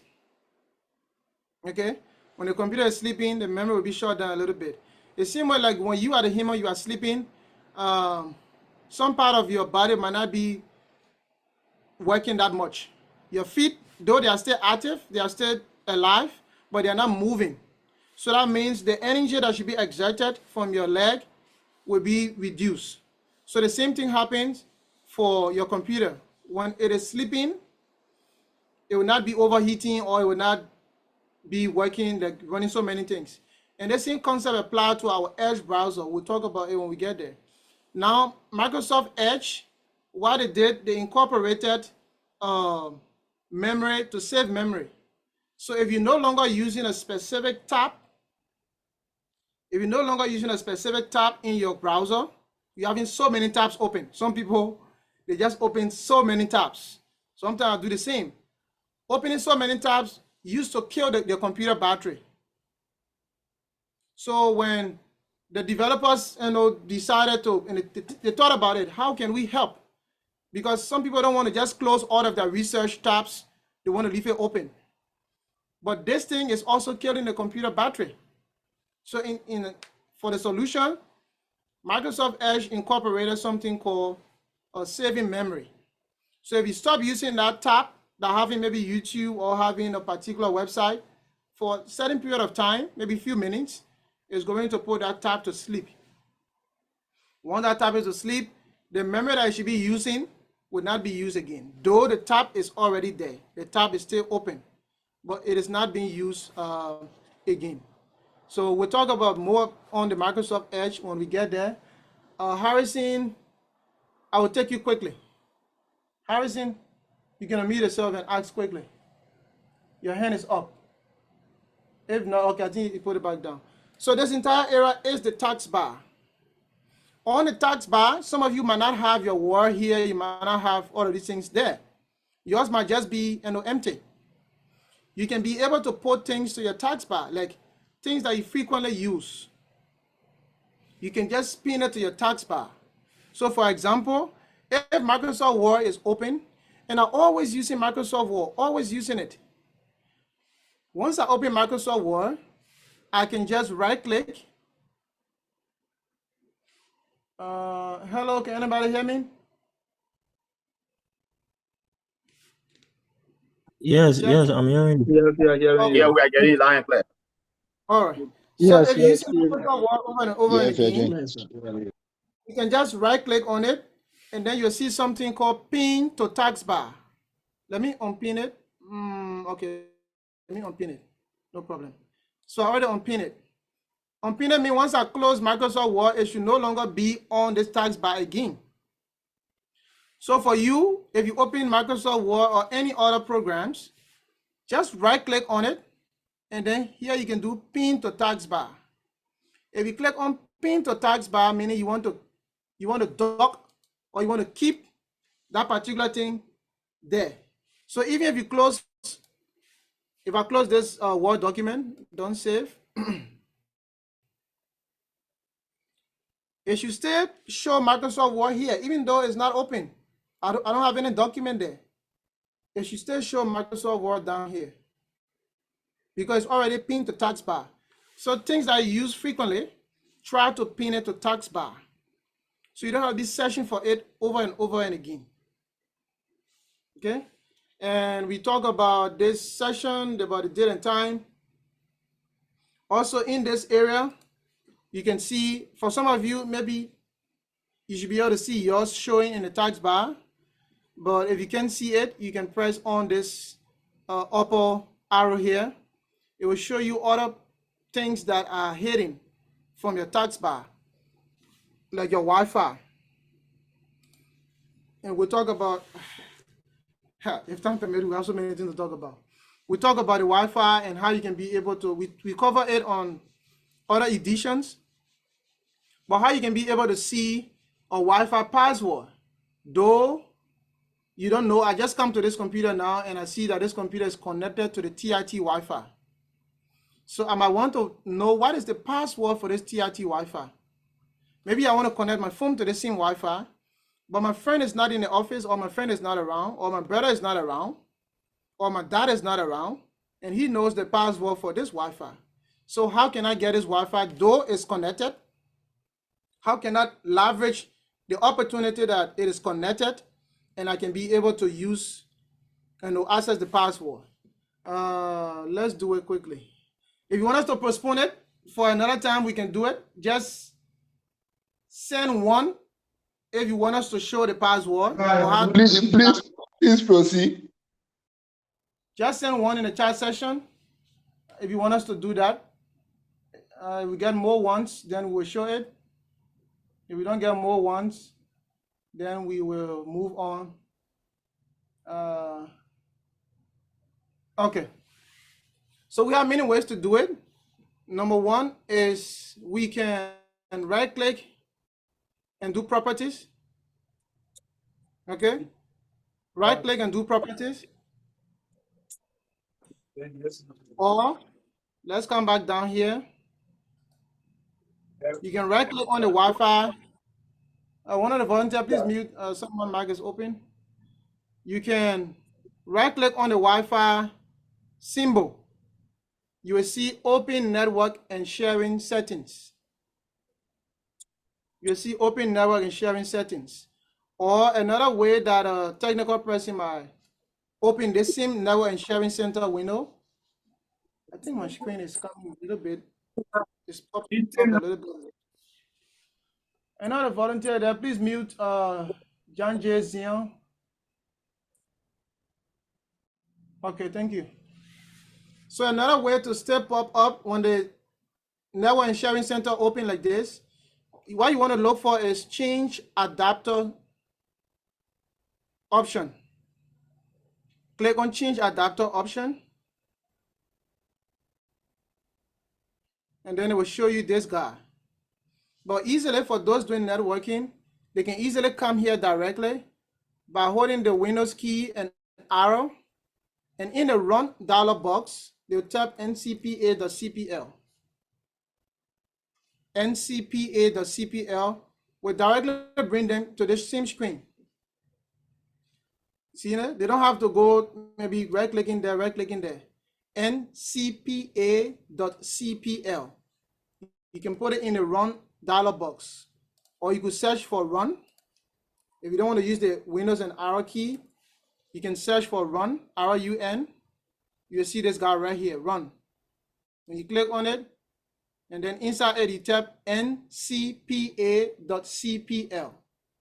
It will still bring you here. Now I can see my different adapters. This one is my Wi-Fi adapter. So I right click on my Wi-Fi adapter. It's currently showing the Wi-Fi I'm currently connected to. We can also see, using the CMD, we can see the list of all the Wi-Fi this particular computer is connected to, even though it's not connected to it now. But the fact that it connected to it before, I can also see all of the password that a particular computer has connected to before, and all of the Wi-Fi name and the Wi-Fi password. We can also see that. But let's just see only this one for now. So you want to come here to property, or you can also click here on status. Okay, you click on status, and then you click on wireless property. All right, so remember, we right click, status, wireless property, and then you come here to security. The moment I click on the show character, you will see my password. I can show you. Yeah. So when you click here in show password, you see the Wi-Fi password for the current Wi-Fi that this computer is connected to. Okay? When you click in show character, you see the Wi-Fi password. So that's how you can see the current Wi-Fi password. So let me do it again. I told you maybe that reason Lord hand is up. Lord, let me do it again. If not, you can send a message in the chat section, Lord. So again, right click, status, all right, wireless properties, and then security. On the security tab, and then you click on show characters. It will show you the Wi-Fi password for the current Wi-Fi. I don't want us to make it complex. We could go into CMD or command prompt, and within command prompt we can do so many other things there. When computer was first developed, it was using the DOS operating system. At the time, there was nothing over this beautiful background you see with all these pictures. It was this dark screen. And with this dark screen, you can do so many other things from there as well.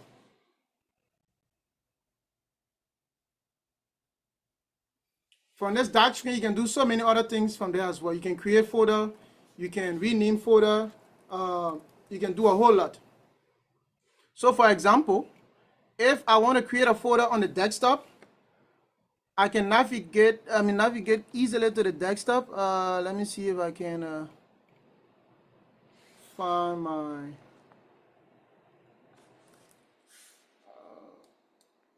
shouldn't make this thing too complex, huh? Shouldn't make this guy too complex. Let's go into document folder. All right. Okay, I'll minimize this. We'll come back to you later, guys.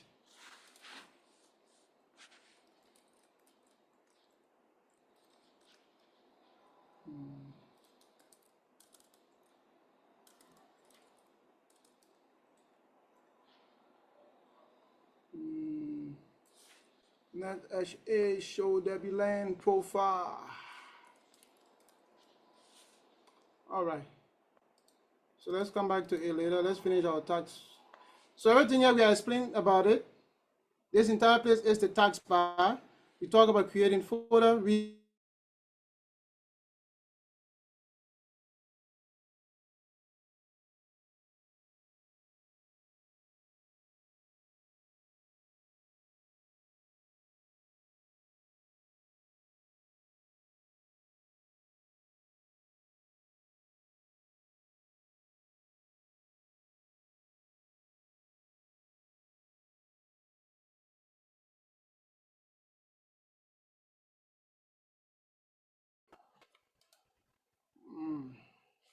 okay.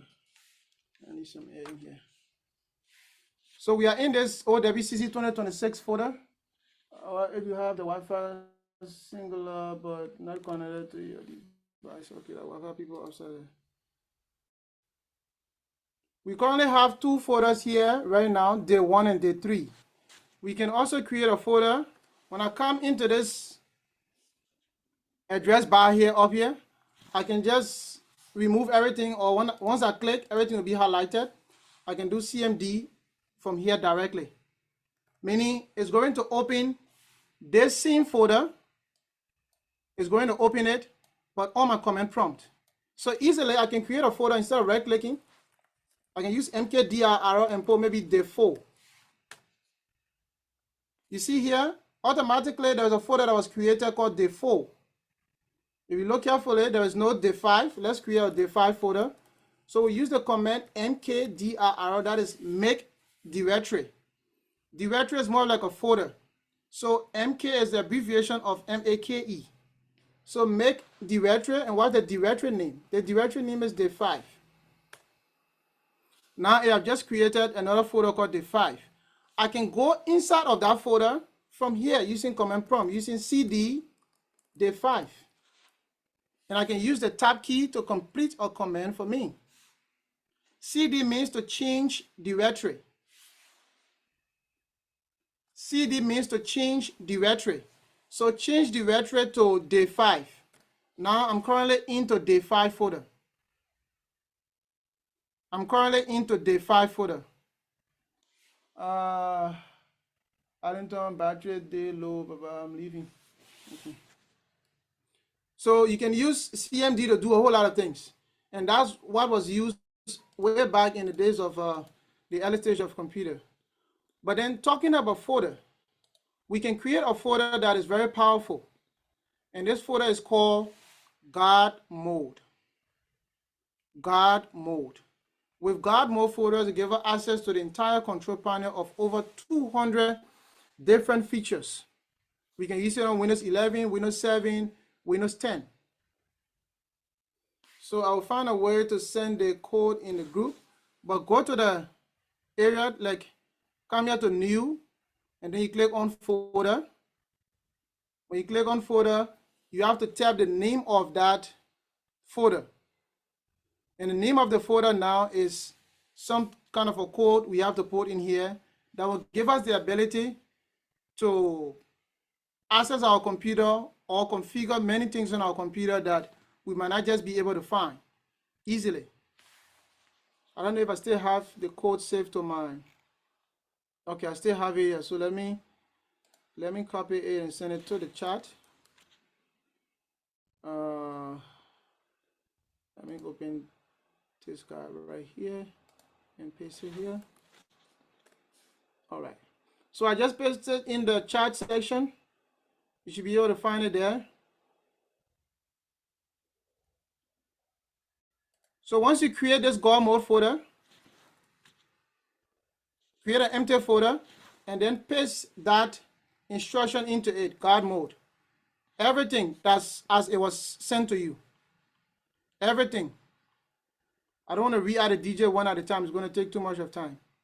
This particular GodMode section, we can change it to our own name. This GodMode is just a gimme terminology that gives the gamer total access to all features and ability to do so many things. It also makes the gamer to be invisible and have unlimited resources. The same knowledge apply here to give you centralized access, number 1. Also administrative control of your computer, to also bypass certain things, and you have an all-in-one system where if you want to configure anything on your computer, you can find almost everything you want to do here. I think I already have one. That's why it's telling me that I already have another folder name with this GodMode. So let me change the name to something else. Let me go up here. But for you, you can leave it on your GodMode. It's also fine. I'm going to call it OWCC 2026. So once you do that, you observe that the icon change. It's no longer the same icon like that yellow guy that was there, like this 2026 something. It have changed to this blue guy right here. Now if you double click on this guy, he will give you the ability to show you so many things. Over 207 different functions you have. And you put it into order and different perspective. For example, administrative tools. You can create and format your hard drive. You can also do defragmentation. You can clean up space. You can search your tags, different sections you have. You can scan a device, out of device, scan document on an easy access. You can change how your mouse work, how your keyboard work. You can hear too when you press. So many things. You can just read through it and go about it yourself. You can restore your files, your file history. You can back up. You can change your font size. You can block or allow. So many things you can do. Over 207 functions will now be at your own disposal. You can do so many things with it. So many things you can do. If you want to uninstall the software, you can just double click on this guy. Maybe certain software you have, you no longer want to use it. You just double click here, uninstall the program. It should open the area for you to uninstall whatever software you have. So you can just find a software. For example, if the Microsoft Edge you want to uninstall, or a Google Chrome you want to uninstall, you just click right here, uninstall, and it should take you through the process of uninstalling your software. So you have all of these functions now to your advantage. You can make use of it. If you open Task Manager will also give you so many other things. It will show you all of the processes, all the things that are currently happening, like the question that I think was Catherine asked. Currently, you can see the usage of your computer. You understand that Microsoft Edge is using from our CPU, is using like 0% of my CPU. For memory, it's using 143 MB of my computer memory. So if your computer using maybe 2 gig RAM or 5 gig RAM or 8 gig RAM, you can see all of the programs that are using much of a memory. You can just click on it. If Microsoft Edge is causing my computer to be slow right now, I just click on it, and then when I look in the lower right corner, I can see End Tags. I can see End Tags. When I click on End Tags, it's going to close Microsoft Edge forcibly. So the same thing happens if some of your programs are freezing and they don't want to close. You can just open your Task Manager and then click on a particular program. You see all the programs that are open. You see them here. You click on that one and then you End Tags. Here you can also see my GPU is using 0%. The power usage is very low for Edge. You can see all the things here as well. You can currently see my total memory. I'm using 72% of my total RAM. For my CPU, I'm using about 72% of my CPU. My GPU, I'm using about 76%. So as your computer starts to get slower, you can make use of this guide to analyze some things that are happening.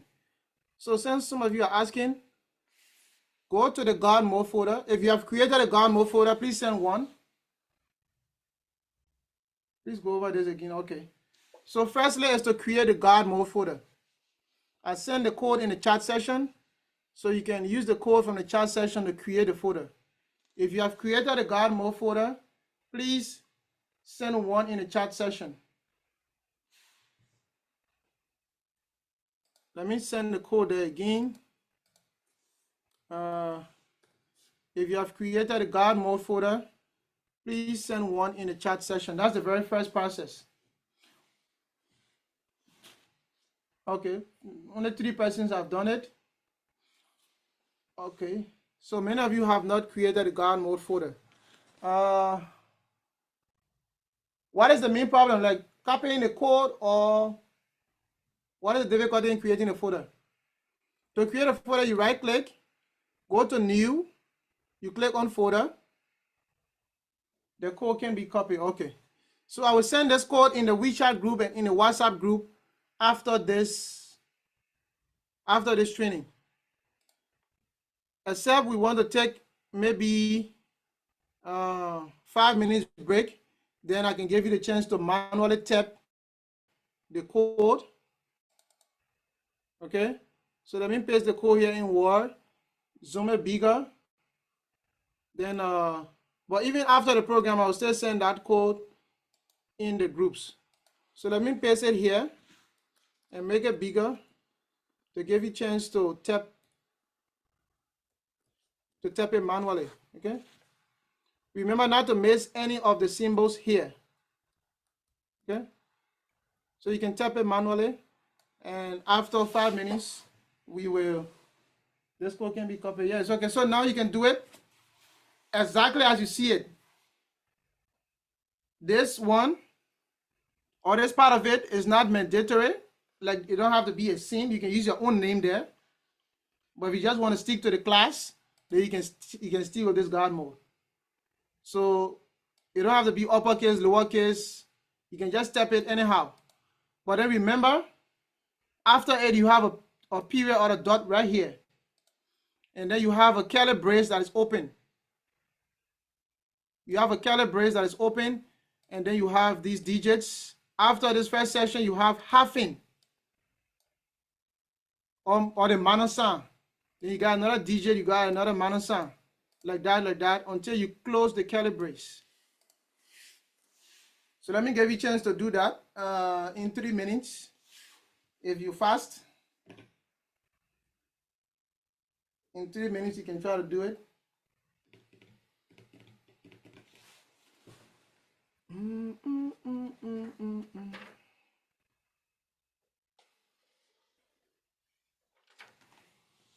So take your time, look at it carefully.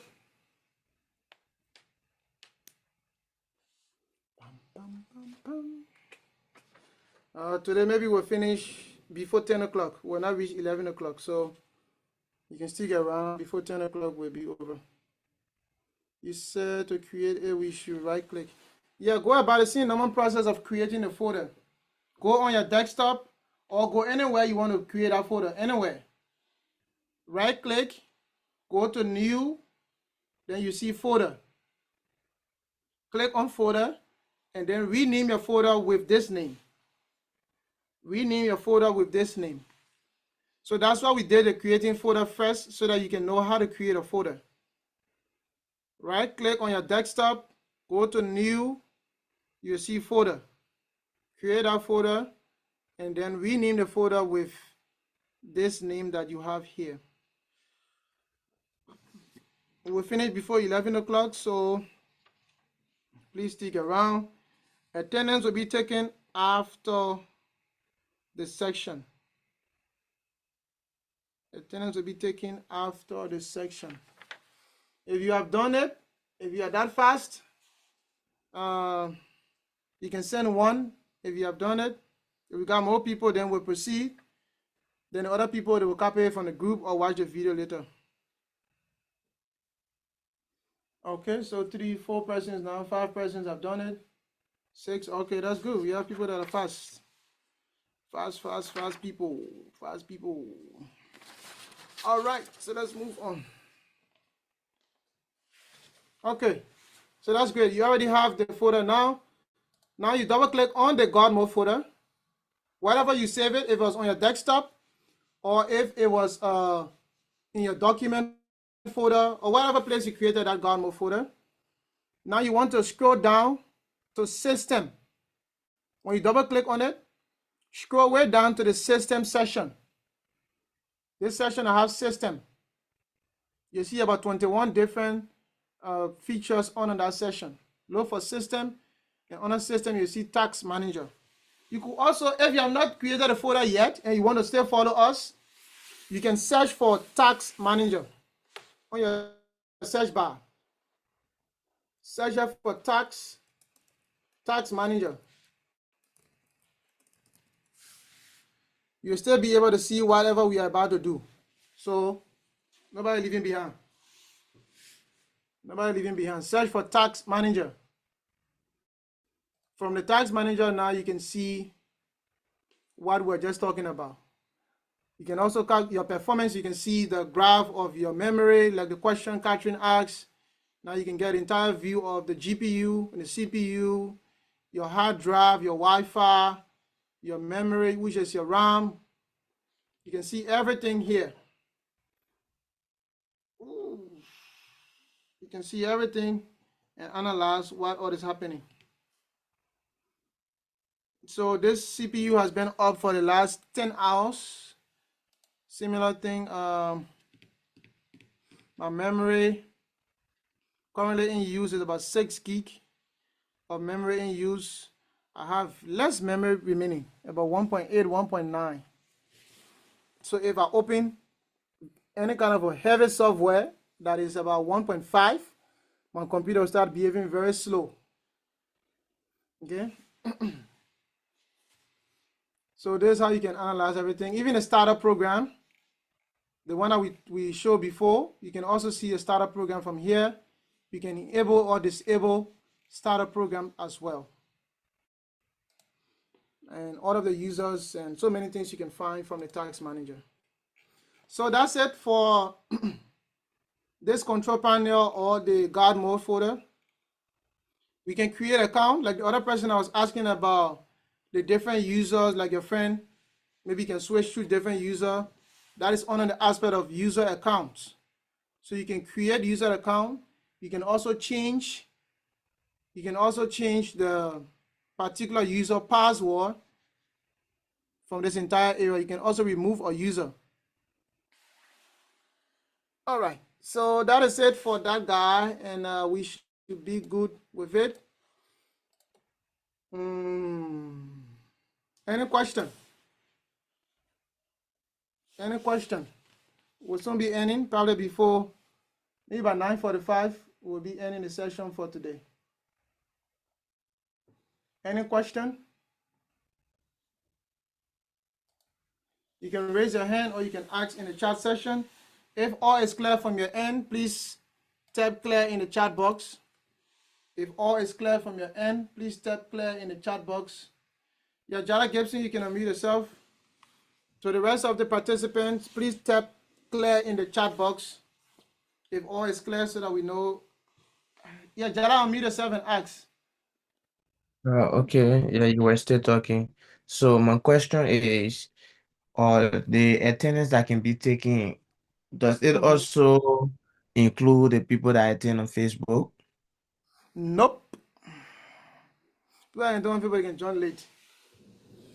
Somebody joined yesterday from Facebook. They sent me a screenshot of even a screen recording of them following the program from Facebook.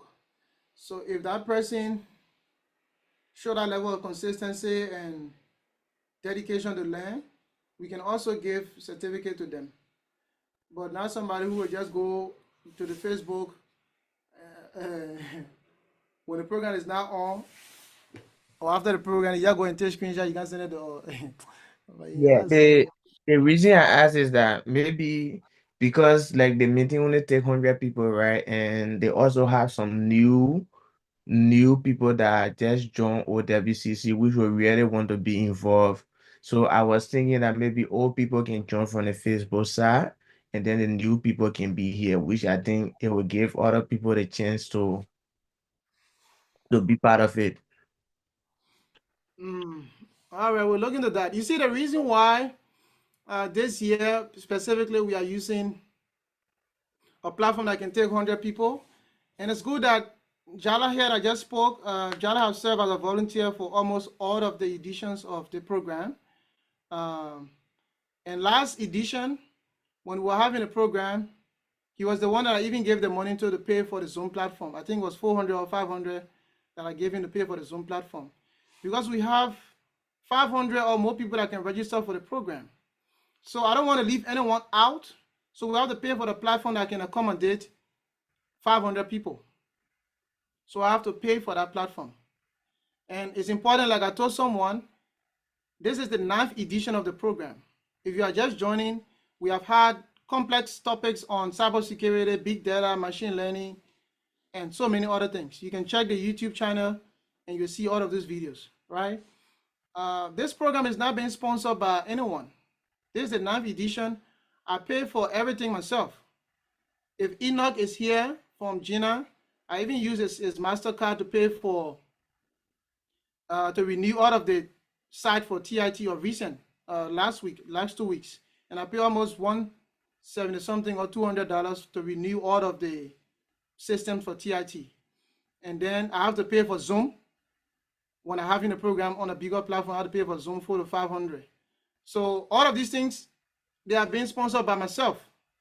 Nobody in any part of this world have ever given me a dime to say, Orlando, this is money to support TIT. I'm doing this just to share the knowledge that I have and help other people that need it. But then if 500 person register for the program, and then you pay for a platform that can take 500 people, and maybe only 200 people join or 300 people join, then I'll be losing in the end. I could pay for 200 people person platform. I could pay for 300 people platform instead of paying for 500. And the program is free. You don't pay to register. We have to do every other thing. Even after this training, we have to do some coding for your certificate so you can download it from the system automatically. We have to update the videos on all the platforms every day. And we have to update all the platforms every day. That's a lot of work. And nobody's paying us for any of these things. So when we call for the program, if you know you will attend, you register, you attend. We send reminders through email. Like the first day, we set the system to remind you 4 hours to the program. It should automatically remind you 30 minutes to the program, just so you can forget. If you register to other platforms that you pay money or other European platforms, you will be eager to go there and be on time. So why not do the same? So that's the reason why this year we decided to just go with 100 people that will be dedicated to the process. And it's good that you guys are 100, so we'll have less time to do your certificate. By tomorrow, almost 90% or all of your certificate will be ready, but it will not be on the site yet. Before you start downloading your certificate, you're not coming back here. So we'll keep it until day 5, and then we launch it on the site. You can go there and download your certificate. But Jada, I get you.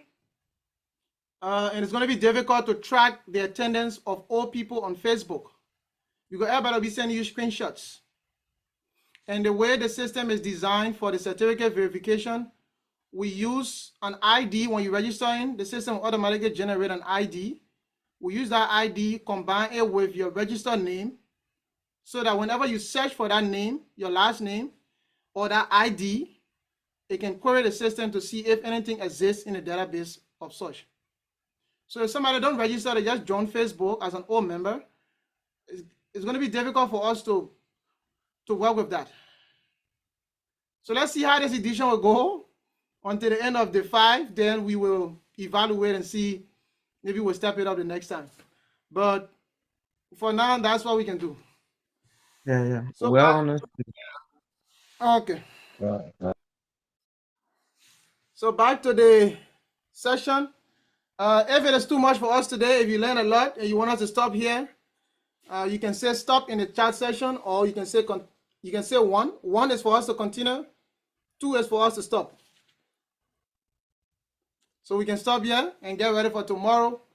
1 is for us to continue. 2 is for us to stop. So let's see, we are getting 1, 2, 1, 2.